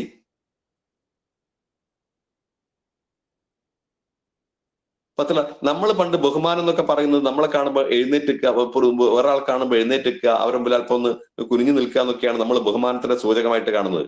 പുതിയ കുട്ടികൾ പലപ്പോഴും നമ്മളെ കണ്ടാലും മുതിർന്ന ആൾക്കാരെ കണ്ടാൽ ബഹുമാനിക്കുന്നില്ല. നമ്മുടെ പരാതി അവര് സ്ക്രീനിലാണ്. അവര് മൊബൈൽ നോക്കിക്കൊണ്ടിരിക്കുന്ന ആൾക്കാർ നമ്മളെ കാണുമ്പോൾ മൊബൈൽ മാറ്റി വെച്ച് നമ്മുടെ മുഖത്തേക്ക് നോക്കിയിട്ടെങ്കിൽ അതാണ് അവരെ ഏറ്റവും വലിയ ബഹുമാനം. നമ്മൾ എഴുന്നേറ്റ് ബഹുമാനിക്കലാണ് ബഹുമാനം എന്നുള്ള രീതിയിലേക്ക് നമ്മൾ കുറെ കാര്യങ്ങൾ ലേൺ ചെയ്ത് വെച്ചിട്ടുണ്ട്. ഇതില് നമ്മൾ മാറേണ്ടിയിരിക്കുന്നു. കുട്ടിയുടെ ഭാഷ മനസ്സിലാക്കേണ്ടിയിരിക്കുന്നു. നമ്മൾ കാണും പോലെയല്ല അവർ ഓപ്പോസിറ്റ്സിന്റെ കാണുന്നത്. നമ്മളൊരു പക്ഷെ ഒരു മുതിർന്ന ആൾക്കാര് ഒരാണും പെണ്ണും തോളിൽ കൈ വെച്ച് നടക്കുക എന്ന് പറയുമ്പോൾ അതിനെ വേറെന്തൊക്കെയോ ആയിട്ടാണ് കാണുന്നത്. ഇപ്പോഴത്തെ കുട്ടികളെ കുറിച്ചുള്ള പഠനങ്ങൾ പറയുന്നത് ജെൻഡർ ഡിഫറൻസ് കുറഞ്ഞു വരികയാണത്തെ. അവര് പെൺകുട്ടിയായിട്ട് ആ രീതിയിൽ ഓപ്പോസിറ്റ് ആയിട്ടല്ല കാണുന്നത്, അവരവരുടെ സുഹൃത്തായിട്ട് തന്നെ കാണുന്നത്. ഇതില് എക്സെപ്ഷണൽ കേസുകളൊക്കെ ഉണ്ടാവേ, മുതലെടുക്കുന്ന ആൾക്കാരൊക്കെ ഉണ്ടാവും. പക്ഷെ അവർക്ക് ചേർത്ത് പിടിക്കുന്നത്, തോളിൽ കൈവയ്ക്കുന്നത് ഒക്കെ ഒരു സാധാരണ സുഹൃത്തിനെ പോലെ തന്നെയാണ്. പലപ്പോഴും നമ്മുടെ നോട്ടത്തിനും നമ്മുടെ രീതിക്കാണ് കുഴപ്പം. വിചാരിച്ച് കംപ്ലീറ്റ് തുറന്നു വിടണം, അയച്ചു വിടണം എന്നല്ല ഞാൻ പറയുന്നത്. പക്ഷെ ഇവരുടെ ചിന്തകൾ മാറിക്കൊണ്ടിരിക്കും, നമ്മൾ മനസ്സിലാക്കേണ്ടതുണ്ട്. അതിനനുസരിച്ച് നമ്മൾ മാറേണ്ടതുണ്ട്. കുട്ടികളെ മാറ്റാനല്ല ശ്രമിക്കേണ്ടത്, നമ്മുടെ കാഴ്ചപ്പാടുകളെ മാറ്റാനുള്ള സമയം അതിക്രമിച്ചിരിക്കുന്നു. ആ രീതിയിൽ മാറാൻ നമ്മൾ തയ്യാറാവുകയാണ് വേണ്ടത്. ബെർണാഡ് ഷാ പറയുന്നുണ്ട്, progress is impossible without change and those who can change their minds can change nothing. നമ്മുടെ മനസ്സ് മാറാൻ തയ്യാറല്ലെങ്കിൽ നമുക്കൊന്നും മാറ്റാൻ കഴിയില്ല. അതിൽ മനസ്സ് മാറാൻ തയ്യാറാവുക. ഐൻസ്റ്റീന്റെ അവിടെ പ്രസിദ്ധമായ ഒരു കോട്ടേഴ്സ് ഉണ്ട്. The measure of intelligence is the ability to change. The measure of intelligence is the ability to change. മാറാനുള്ള നമ്മുടെ സന്നദ്ധതയാണ് നമ്മുടെ ബുദ്ധിയുടെ അളവുകോലെന്ന്. നമ്മൾ മാറാൻ തയ്യാറല്ലെങ്കിൽ, ഞാൻ പറയുന്നത് തന്നെയാണ് ശരി എന്ന് പറയുന്നത് വാദിക്കുന്നുണ്ടെങ്കിൽ അതിനർത്ഥം നമുക്ക് ബുദ്ധി കുറവാണെന്നാണ് ഐൻസ്റ്റീൻ പറയുന്നത്. ഇപ്പൊ നമുക്ക് ഇവിടെ എൻ്റെ മുമ്പിരിക്കുന്ന ആൾക്കാരൊക്കെ ഹൈലി ഇന്റലിജന്റ് ആയിട്ടുള്ള ആൾക്കാരാണ്. അതുകൊണ്ട് തന്നെ മാറാൻ തയ്യാറാവുക, മാറാൻ നമുക്ക് പറ്റും എന്നുള്ള കാര്യത്തിൽ ഒരു സംശയമില്ല. യെസ്, ആ രീതിയിൽ ഏറ്റവും പുതിയത് പഠിക്കാൻ തയ്യാറാവുക. ഇപ്പൊ 21st സെഞ്ചുറി ടീച്ചറിലെ പുതിയ കാല ലീഡർ എന്ന് പറയുന്നത് ടെക് സാവി ആയിരിക്കണം, ടെക്നോളജി അറിയുന്ന ആൾക്കാരായിരിക്കണം. മാത്രമല്ല ലൈഫ് ലോങ് ലേണർ ആയിരിക്കണം. ഏറ്റവും പുതിയ കാര്യങ്ങൾ പഠിക്കാൻ തയ്യാറാവണം. മാത്രം നമുക്ക് എല്ലാം ചെയ്യാൻ ഇപ്പൊ ടെക്നോളജി ഉണ്ട്. ആ ടെക്നോളജി പഠിക്കുക എന്നൊക്കെ പറയുന്നത് ഭയങ്കര പ്രയാസമുള്ള കാര്യമൊന്നുമല്ല. കുറച്ച് സമയം ചെലവഴിച്ച് കഴിഞ്ഞാൽ നമുക്ക് പഠിച്ചെടുക്കാൻ പറ്റുന്നേ ഉള്ളൂ. നമ്മൾ എല്ലാവരും വേറെ ആളെ ആശ്രയിക്കുന്നതിൽ നിന്ന് മാറിയിട്ട് കുറച്ച് കാര്യങ്ങളൊക്കെ പുതിയത് പഠിച്ചെടുക്കാൻ തയ്യാറാവുക. അതിന് പ്രായമൊന്നൊരു തടസ്സമേ അല്ല. യുഷിറ മേറ എന്ന് പറയുന്ന ഒരു ജപ്പാൻകാരൻ 80ാമത്തെ വയസ്സിൽ എവറസ്റ്റ് കീഴടക്കി. അത് 2 ബൈപ്പാസ് ഓപ്പറേഷൻ കഴിഞ്ഞ ശേഷം. ഇപ്പൊ അദ്ദേഹം ജീവിച്ചിരിപ്പുണ്ട്. അദ്ദേഹം ചോദിക്കുന്നുണ്ട്, താങ്കൾ അടുത്ത പരിപാടി എന്താ? അപ്പൊ 90 വയസ്സധികം പ്രായമായി. അദ്ദേഹം പറഞ്ഞത് 100 വയസ്സാകുന്നതിന് എനിക്ക് ഒന്നുകൂടി എവറസ്റ്റ് കയറണം എന്നാണ്. യെസ്, കഴിഞ്ഞ ദിവസം ഞാൻ വേറെ ആളെ കുറിച്ച് വായിച്ചു. പിന്നെ ചെന്നൈക്ക് അടുത്തുള്ള ഒരു ഗ്രാമം താമസിക്കുന്ന സരോജ രാമചന്ദ്രൻ എന്ന് പറയുന്ന ഒരു റിട്ടയർഡ് ഒരു ലേഡിയെ കുറിച്ച്. അവൾക്ക് 59 വയസ്സായി. 59 വയസ്സായ ആൾ റിട്ടയറിന് ശേഷം ചാർട്ടേഡ് അക്കൗണ്ട് കോഴ്സ് പരീക്ഷക്ക് ജോയിൻ ചെയ്തിട്ട് പാസ്സായി, ഫൈനൽ പാസ്സായി. CA പരീക്ഷ പാസ്സാവെന്ന് പറയുന്നത് നീറ്റ് പരീക്ഷകൾ ടഫായിട്ടുള്ളതാണ് 59ാമത്തെ വയസ്സിൽ. നമുക്കൊരു മനസ്സുണ്ടെങ്കിൽ പ്രായമൊന്നൊരു പ്രശ്നമേ അല്ല. ഏറ്റവും പുതിയത് പഠിക്കാൻ തയ്യാറാവുക, ടെക്നോളജി പഠിക്കാൻ തയ്യാറാവുക, പുതിയത് പഠിക്കാൻ തയ്യാറാവുക. പിന്നെ പുതിയ ലീഡറുടെ ഏറ്റവും പ്രധാനപ്പെട്ട ക്വാളിറ്റി എന്ന് പറയുന്നത് ടീമിൽ വർക്ക് ചെയ്യാൻ പറ്റുന്നതാണ്. ടീമിൽ വർക്ക് ചെയ്യണമെങ്കിൽ നേരത്തെ പറഞ്ഞു, അതിന് വിട്ടുവീഴ്ചയ്ക്ക് തയ്യാറാവണം. യെസ്, എല്ലാ ആൾക്കാരായിട്ട് കാര്യങ്ങൾ തുറന്ന് സമ്മതിക്കാൻ തയ്യാറാവണം. മാത്രമല്ല ആർക്കും എന്തും നമ്മുടെ അടുത്ത് പറയാൻ പറ്റാനുള്ള സ്വാതന്ത്ര്യം ഉണ്ടാവണം. നമ്മളെ കുറ്റപ്പെടുത്താനുള്ള സ്വാതന്ത്ര്യം വരെ കൊടുക്കൂ. നിങ്ങൾക്ക് എന്തും പറയാം, ഞാൻ തയ്യാറാണ്, നിങ്ങളുടെ മുമ്പിലുണ്ട്. യെസ്, ഞാൻ വീണ്ടും റിപ്പീറ്റ് ചെയ്യാണ്, നമ്മുടെ തീരുമാനം അവരുടെ തീരുമാനമാക്കി മാറ്റുന്നതിലാണ് നമ്മുടെ വിജയം എന്ന് പറയുന്നത്. പിന്നെ സ്വാഭാവികമായിട്ടും ആരുമായിട്ട് വാഗ്വാദത്തിന് പോകരുത്. ഒരു ലീഡർ എന്നുള്ളക്ക് ഏറ്റവും പ്രധാനപ്പെട്ട കാര്യം എന്ന് പറയുന്നത് വാഗ്വാദത്തിന് പോകരുത്. നിങ്ങളുടെ സഹപ്രവർത്തകരായിട്ട് നിങ്ങളൊരു വാഗ്വാദം നടത്തിയിട്ട് നിങ്ങൾ ജയിച്ചു എന്നാണെങ്കിൽ അവർ തോറ്റു എന്നാണല്ലോ, അവർ നമ്മളെ ശത്രുക്കളാവും.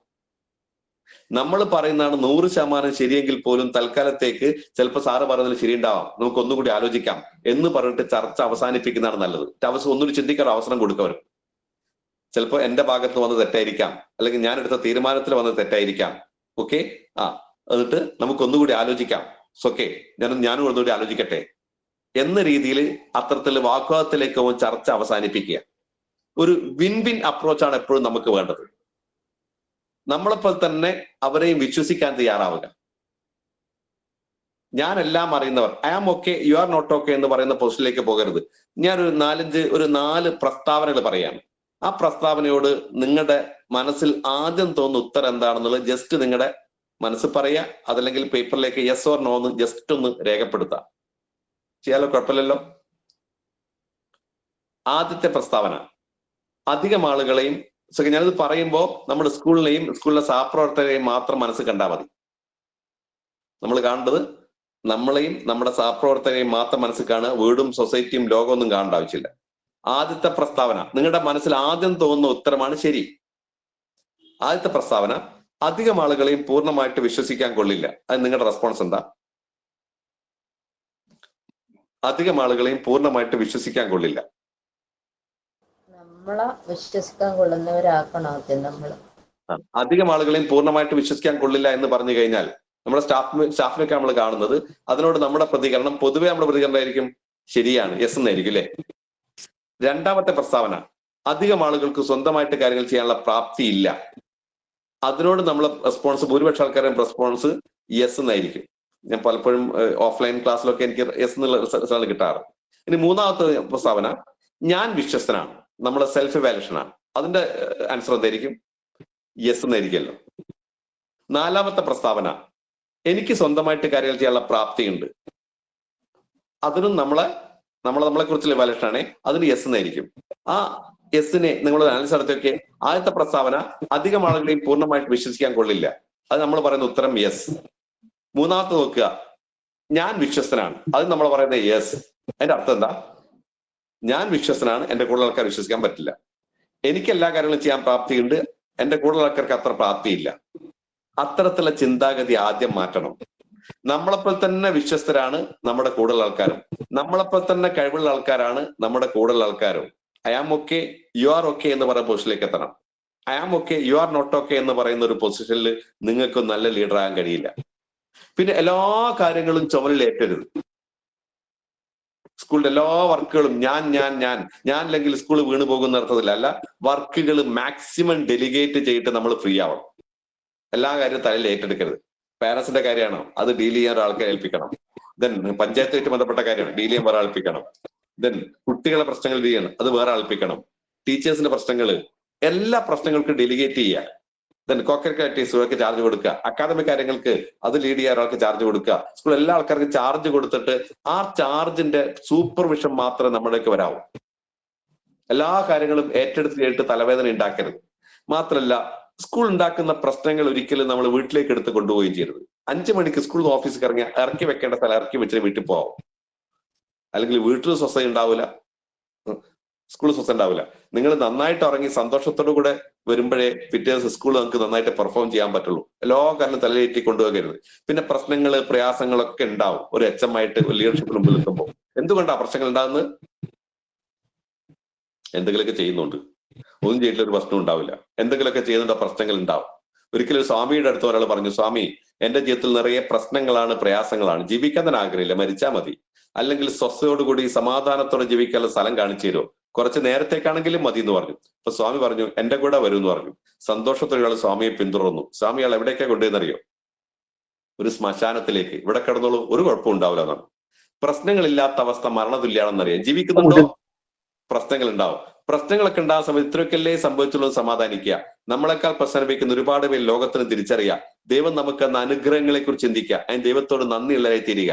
ഇല്ലാത്തതിൽ ദുഃഖിക്കല്ല, ഉള്ളതിൽ സന്തോഷിക്കാനൊക്കെ തയ്യാറാവുക.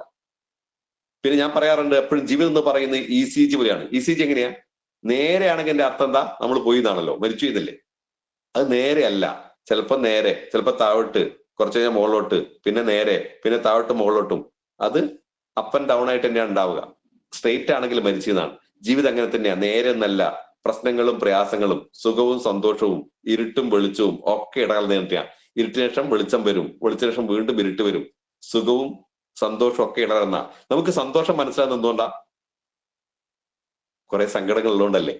സന്തോഷം മാത്രമാണെങ്കിൽ സന്തോഷമാണെന്ന് തിരിച്ചറിയോ? വെളിച്ചം മനസ്സിലാവണമെങ്കിൽ ഇരുട്ടുണ്ടാവണം.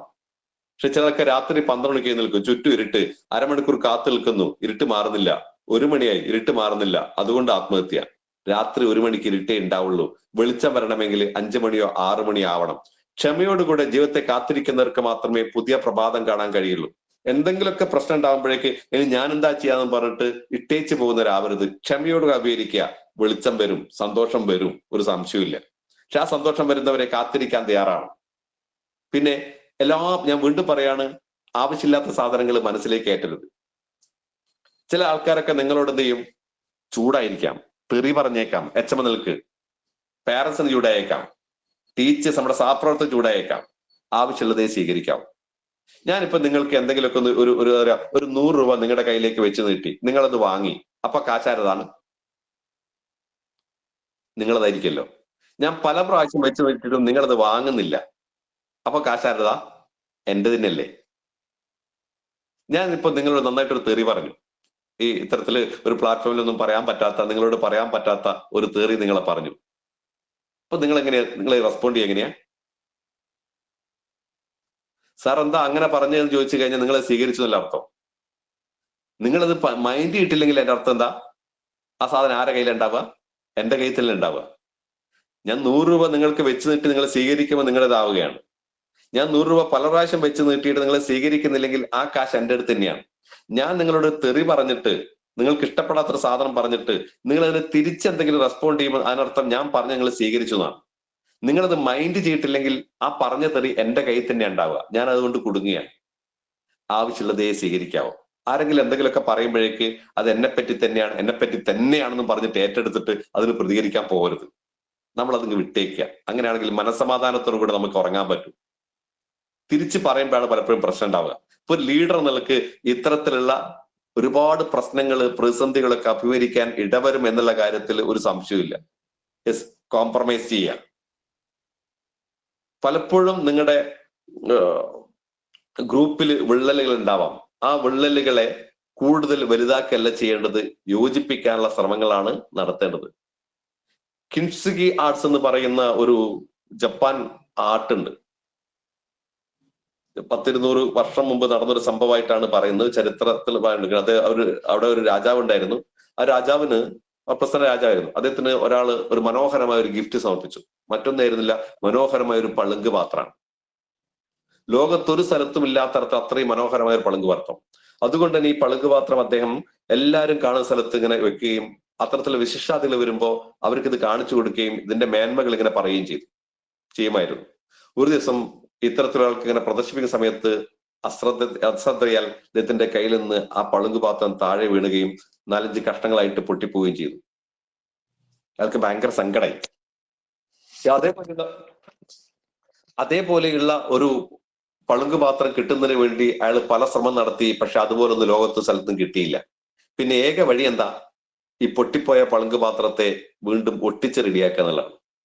അതിനുവേണ്ടി പല ആൾക്കാരെ സമീപിച്ചു. അവരൊക്കെ അത്തരത്തിൽ ഒട്ടിക്കാനുള്ള ശ്രമം നടത്തി. പക്ഷെ അങ്ങനെ ഒട്ടിച്ച് വന്നപ്പോ വളരെ വിരൂപമായിട്ടുള്ള ഒരു പാത്രമായിട്ടാണ് വന്നത്. അപ്പൊ വീണ്ടും വിടർത്താൻ പറഞ്ഞു. പല ശ്രമം നടത്തി, പക്ഷെ ഒട്ടിക്കാൻ പറ്റില്ല. ഒട്ടിച്ചപ്പോ വിരൂപമാണ്. അപ്പൊ ഒരാൾ വന്നു, എനിക്കൊരു അവസരം, ഞാൻ ഒട്ടിച്ചു നോക്കട്ടെ എന്ന് പറഞ്ഞു. ഒരാൾ വന്നു. അത് വേറെ ആയിരുന്നില്ല, ഒരു സ്വർണ്ണപ്പണിക്കാരനായിരുന്നു. അദ്ദേഹം ആ പളുങ്ക് പൊട്ടിപ്പോയ കഷ്ണങ്ങൾ എടുത്ത് ചേർത്ത് വെച്ചു, ഒട്ടിച്ചു. ആ വിടവിനിടയിലൊക്കെ മനോഹരമായ സ്വർണ്ണ നൂലുകളാൽ ചിത്രപ്പണികൾ ചെയ്തു. ആ വിടവ് കാണുന്നേ ഇല്ല. അപ്പൊ അങ്ങനെ ചിത്രപ്പണികൾ ചേർത്തിട്ട് ആ വിടവുകളെ മനോഹരമാക്കിയപ്പോ ആ പളുങ്ക് പാത്രം പഴയതിനേക്കാൾ മനോഹരമായി. സ്വർണ്ണ നൂലുകൾ കൊണ്ട് ചിത്രപ്പണികൾ ചെയ്തിട്ടുള്ള പളുങ്ക് പാത്രമായിട്ട് അത് മാറി. അത് വളരെ മനോഹരമായിട്ട് മാറി. യെസ്, ഇത് തന്നെയാണ് നമുക്കും വേണ്ടത്. സ്വാഭാവികമായിട്ടും ബന്ധങ്ങൾ വിള്ളലുണ്ടാവാം. അറിയാതെ തട്ടി പൊട്ടിപ്പോയെന്ന് വന്നേക്കാം, കഷ്ണങ്ങളായിട്ട് മാറിയേക്കാം. ആ സമയത്ത് ഒട്ടിച്ചു ചേർക്കണം. അങ്ങനെ ഒട്ടിച്ചു ചേർക്കുമ്പോൾ അതിനിടയിൽ വെറുതെ ഒട്ടിച്ചു ചേർത്താൽ അത് വിരൂപമായിരിക്കും. അവിടെ വേണ്ടത് സ്വർണ്ണ നൂലുകൾ കൊണ്ട് മനോഹരമായ ചിത്രപ്പണികൾ ചെയ്യാൻ പറ്റണം. അതിന് ആ സ്വർണ്ണ നൂലുകൾ എന്ന് പറയുന്നത് മാപ്പാകുന്ന, സ്നേഹമാകുന്ന, വിട്ടുവീഴ്ചയാവുന്ന സ്വർണ്ണ നൂലുകളാൽ ചേർത്ത് വെക്കാൻ പറ്റണം.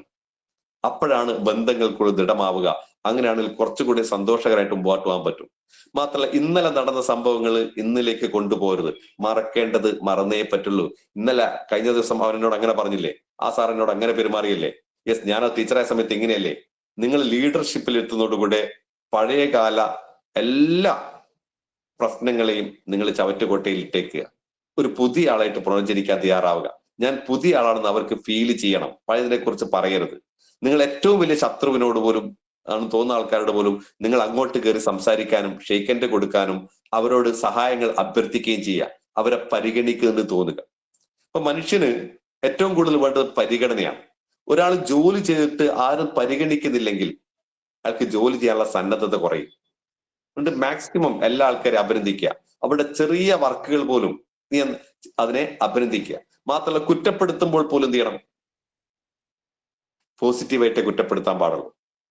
പരസ്യമായിട്ട് ഒരിക്കലും അത്തരത്തില് നിങ്ങൾ എന്ത് ചെയ്യരുത്, ടീച്ചേഴ്സിനെ കുറ്റപ്പെടുത്തരുത്. നിങ്ങൾ സ്റ്റാഫ് മീറ്റിംഗ് വിളിച്ചു. സ്റ്റാഫ് മീറ്റിംഗിൽ ഒരു ടീച്ചർ അല്ലെങ്കിൽ ഏതെങ്കിലും അധ്യാപകൻ എന്തോ ഒരു മോശം അല്ലെങ്കിൽ സ്കൂളിൽ പറ്റാത്തൊരു കാര്യം ചെയ്തു, അല്ലെങ്കിൽ ഒരു കംപ്ലൈന്റ് വന്നു. ഒരു സ്റ്റാഫ് റൂമിൽ വെച്ചിട്ട് എല്ലാ ആൾക്കാരും മുമ്പിൽ വെച്ചിട്ട് അയാളെ പേരെടുത്ത് വിമർശിക്കാൻ പാടില്ല. അങ്ങനെ വിമർശിക്കുമ്പോൾ അയാളെ ഇൻസൾട്ട് ചെയ്യലും അത് അഭിമാനക്ഷതം ഉണ്ടാവും. അയാൾ അതിനെ ന്യായീകരിക്കാനേ ശ്രമിക്കുള്ളൂ. തെറ്റൊരിക്കലും സമ്മതിക്കില്ല. നിങ്ങൾ അത്തരം പ്രശ്നം വരുമ്പോൾ സ്വകാര്യമായിട്ട് വിളിക്കുക. എന്നിട്ട് മുമ്പിൽ ഇരിക്കാൻ പറയുക. എന്നിട്ട് ഇതാ ഇങ്ങനെ ഒരു പ്രശ്നം വന്നിരിക്കുന്നു, ഒരു കംപ്ലൈന്റ് വന്നിരിക്കുന്നു, മുമ്പ് ഞാൻ വാങ്ങിച്ചതല്ലേ, ഇതാ വീണ്ടും ആവർത്തിച്ചിരിക്കുന്നു, ഇതാ PTA പ്രസിഡന്റ് ഇപ്പം വിളിച്ച് പറഞ്ഞിട്ടേ ഉള്ളൂ.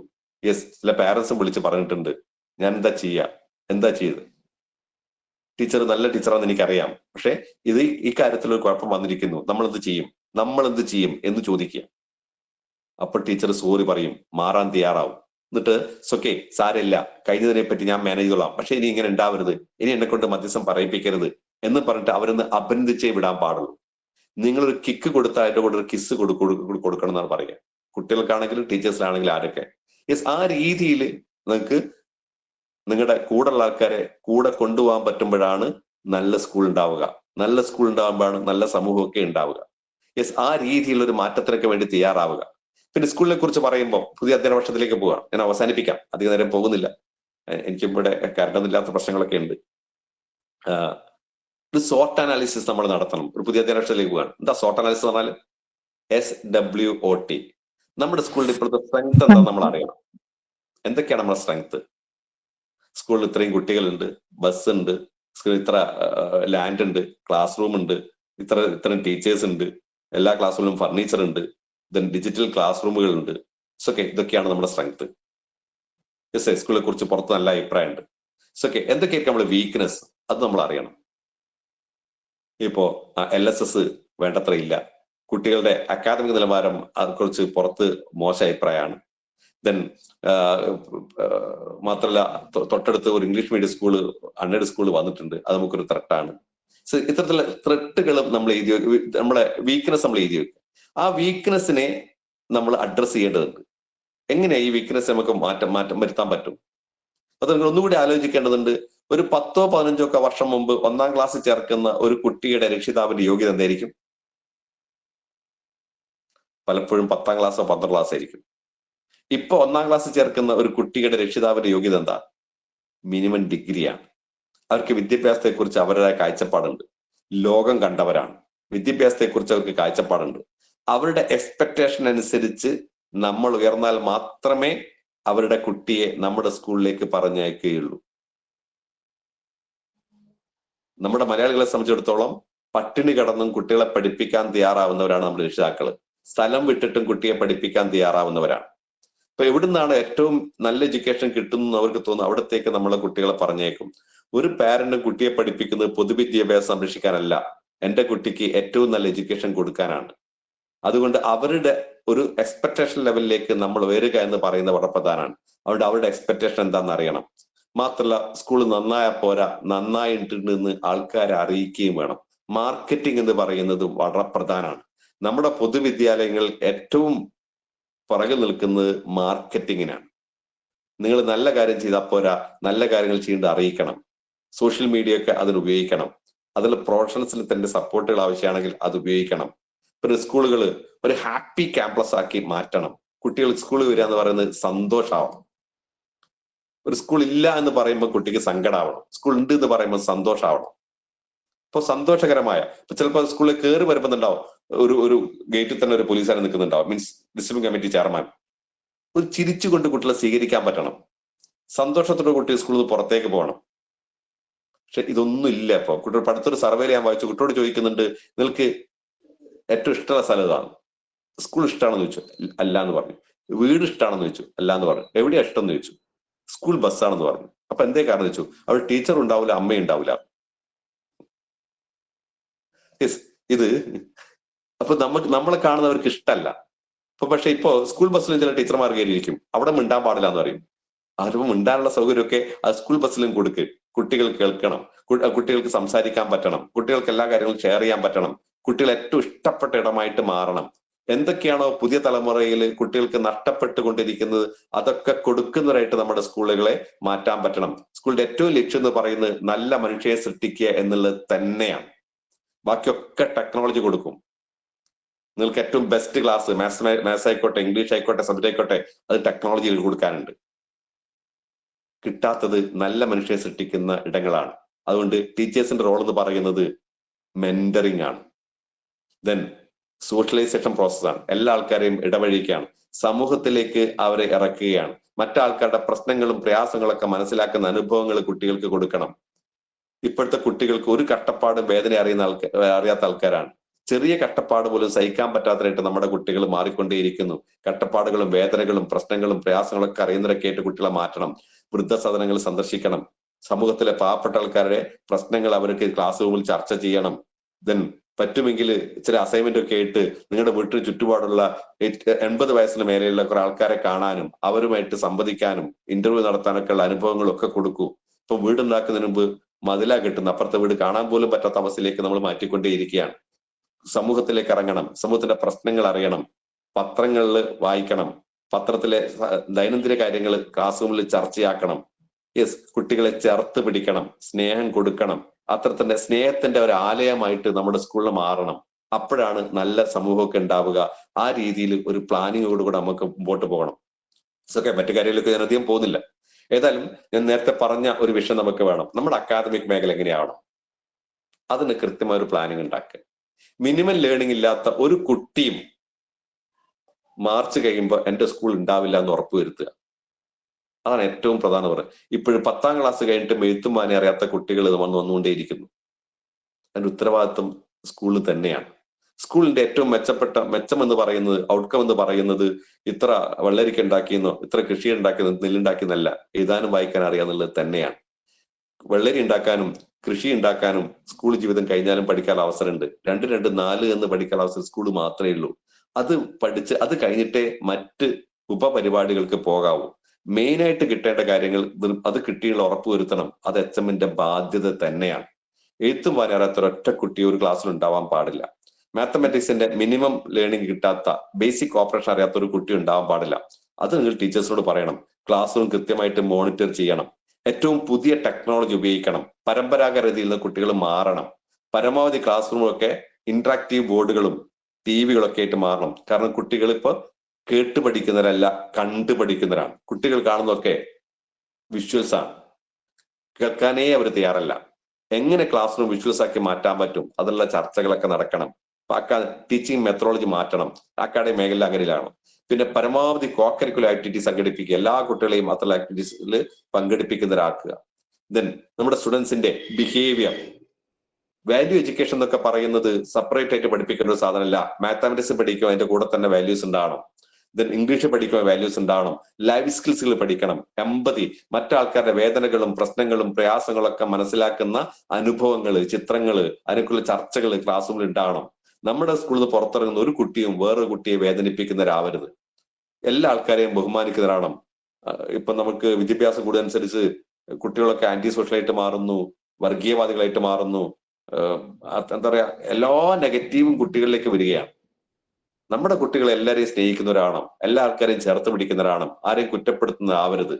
ദേശസ്നേഹമുള്ളവരായിട്ട് മാറണം, നല്ല മനുഷ്യരായിട്ട് മാറണം. അതിലുള്ള അനുഭവങ്ങളും ചർച്ചകളും ഒക്കെ ക്ലാസ് റൂമിൽ ഉണ്ടാവണം.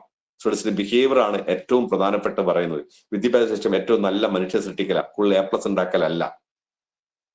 അതുപോലെ നമ്മുടെ ക്യാമ്പസ് ഏറ്റവും സന്തോഷകരമായ ക്യാമ്പസ് ആക്കി മാറ്റണം. പച്ചപ്പുള്ള ക്യാമ്പസ് ഒക്കെ മാറ്റുക. അതിനൊക്കെ എന്തൊക്കെ ചെയ്യാൻ പറ്റുന്ന ആലോചിക്കുക. ചിലപ്പോൾ ഗവൺമെന്റ് സ്കൂള് അല്ലെങ്കിൽ എയ്ഡഡ് സ്കൂള് എവിടുന്ന് പണം എന്നൊക്കെ ആയിരിക്കും ചോദിക്കുക. നമ്മൾ ഇറങ്ങി തിരിച്ചു കഴിഞ്ഞാൽ നമുക്ക് അത്ര സ്വപ്നം ഉണ്ടെങ്കിൽ വഴി ഉണ്ടാവും. നമുക്ക് തീവ്രമായ ആഗ്രഹം ഉണ്ടെങ്കിൽ ലോകം മുഴുവൻ നമുക്ക് വേണ്ടി ഗൂഢാലോചന നടത്തുമെന്ന് പറയാറുണ്ടല്ലോ. നിങ്ങൾക്ക് ചില സ്കൂളൊക്കെ ഇപ്പൊ എന്താ പറയാ, നിങ്ങൾക്ക് നല്ല അലുമിനി ഉണ്ടാക്കാം. അത്തരത്തിൽ നല്ല സമ്പന്നരായ ആൾക്കാരൊക്കെ, പഠിച്ചു പോയ ആൾക്കാരുണ്ടാവും. അവർ സ്കൂളിലേക്ക് വരാൻ റെഡിയാണ്. അവരൊന്ന് ക്ഷണിക്കുക. അവരുടെ പാരന്റ്സിന്റെ പേരിലോ അല്ലെങ്കിൽ വേറെ ഏതെങ്കിലും പേരിലോ ഒക്കെ എന്തെങ്കിലുമൊക്കെ സംഭാവനകൾ അവർക്ക് ചെയ്യാൻ പറ്റിയേക്കും. ഇനി നിങ്ങളുടെ നാട്ടില് ഏതെങ്കിലും വലിയ പിന്നെ ബിസിനസ്സുകാരോ മറ്റോ ഒക്കെ ഉണ്ടെങ്കിൽ അവരെ കൊണ്ട് സ്പോൺസർ ചെയ്യാൻ പറ്റും. നിങ്ങൾ ഇറങ്ങി തിരിച്ചു കഴിഞ്ഞാൽ അതിനൊക്കെ അവസരങ്ങൾ ഉണ്ടാവും. പക്ഷെ ഇറങ്ങി തിരിക്കണം.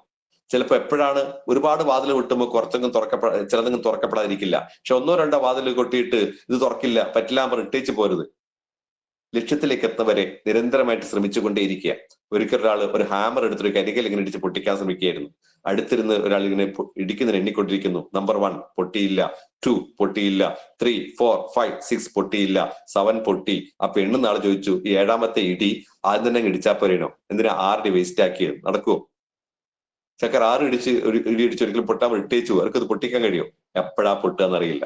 നമ്മുടെ മുമ്പിൽ ലക്ഷ്യമുണ്ടെങ്കിൽ, അത് ആത്മാർത്ഥമായിട്ടുള്ള ലക്ഷ്യമാണെങ്കിൽ ലോകം മുഴുവൻ നമ്മുടെ കൂടെ ഉണ്ടാവും. ലക്ഷ്യത്തിലേക്ക് എത്തുക തന്നെ ചെയ്യും.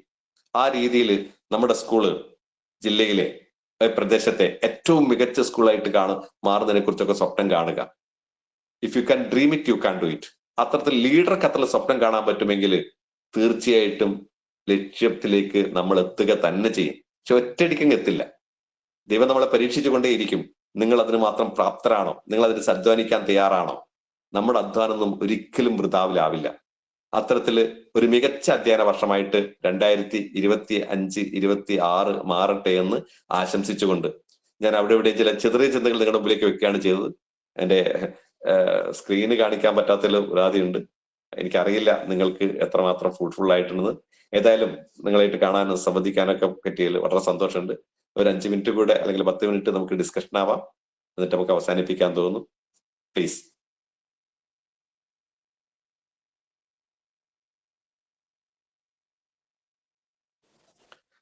വളരെ മനോഹരമായിരുന്നു സാറേ ക്ലാസ്. ചിന്തിക്കാനും അതുപോലെ തന്നെ ചിന്തിപ്പിക്കാനും ഉതകുന്ന രീതിയിൽ സൂപ്പർ. Thank you sir. നാല് തലമുറയുടെ ഉദാഹരണം വളരെ ബെസ്റ്റ് ആയിരുന്നു സാറേ. XYZ ആൽഫ ബീറ്റ എവിടെയൊക്കെയോ ചില സ്പാർക്ക് ഉണ്ടാക്കിയിട്ടുണ്ട്. സമയം പോയത് അറിഞ്ഞില്ല സാറേ. Thank you sir. Thank you ma'am. ഈ ഓൺലൈൻ ക്ലാസ് എടുക്കാൻ എനിക്ക് തീരെ ഇഷ്ടമില്ലാത്ത കാര്യമാണ്. ഈ യൂസുഫ് സാർ നിർബന്ധിച്ചോണ്ട് മാത്രമാണ് ഞാൻ എടുത്തത്. കാരണം നിങ്ങളുടെ റെസ്പോൺസ് എനിക്ക് അറിയില്ല, നിങ്ങൾക്ക് മനസ്സിലാവണമെന്ന് അറിയില്ല, നിങ്ങൾക്ക് ബോറടിക്കണമെന്ന് അറിയില്ല. ഓഫ്ലൈൻ ക്ലാസ് ആക്കുമ്പോൾ നിങ്ങളുടെ ബോഡി ലാംഗ്വേജ് കൃത്യമായിട്ട് കിട്ടുമല്ലോ. അതിനനുസരിച്ച് മാറി ഒരു ആക്ടിവിറ്റീസ് ഒക്കെ ചെയ്തൊക്കെ മുമ്പോട്ട് പോവാം. എന്തായാലും നിങ്ങൾ വളരെ ക്ഷമയുള്ള ആൾക്കാരാണ്. 1.5 മണിക്കൂറൊക്കെ കേട്ടിരിക്കാന്നൊക്കെ പറയുന്നത്. Okay, that's great. സാറേ ഇനി 1 മണിക്കൂർ കിട്ടും.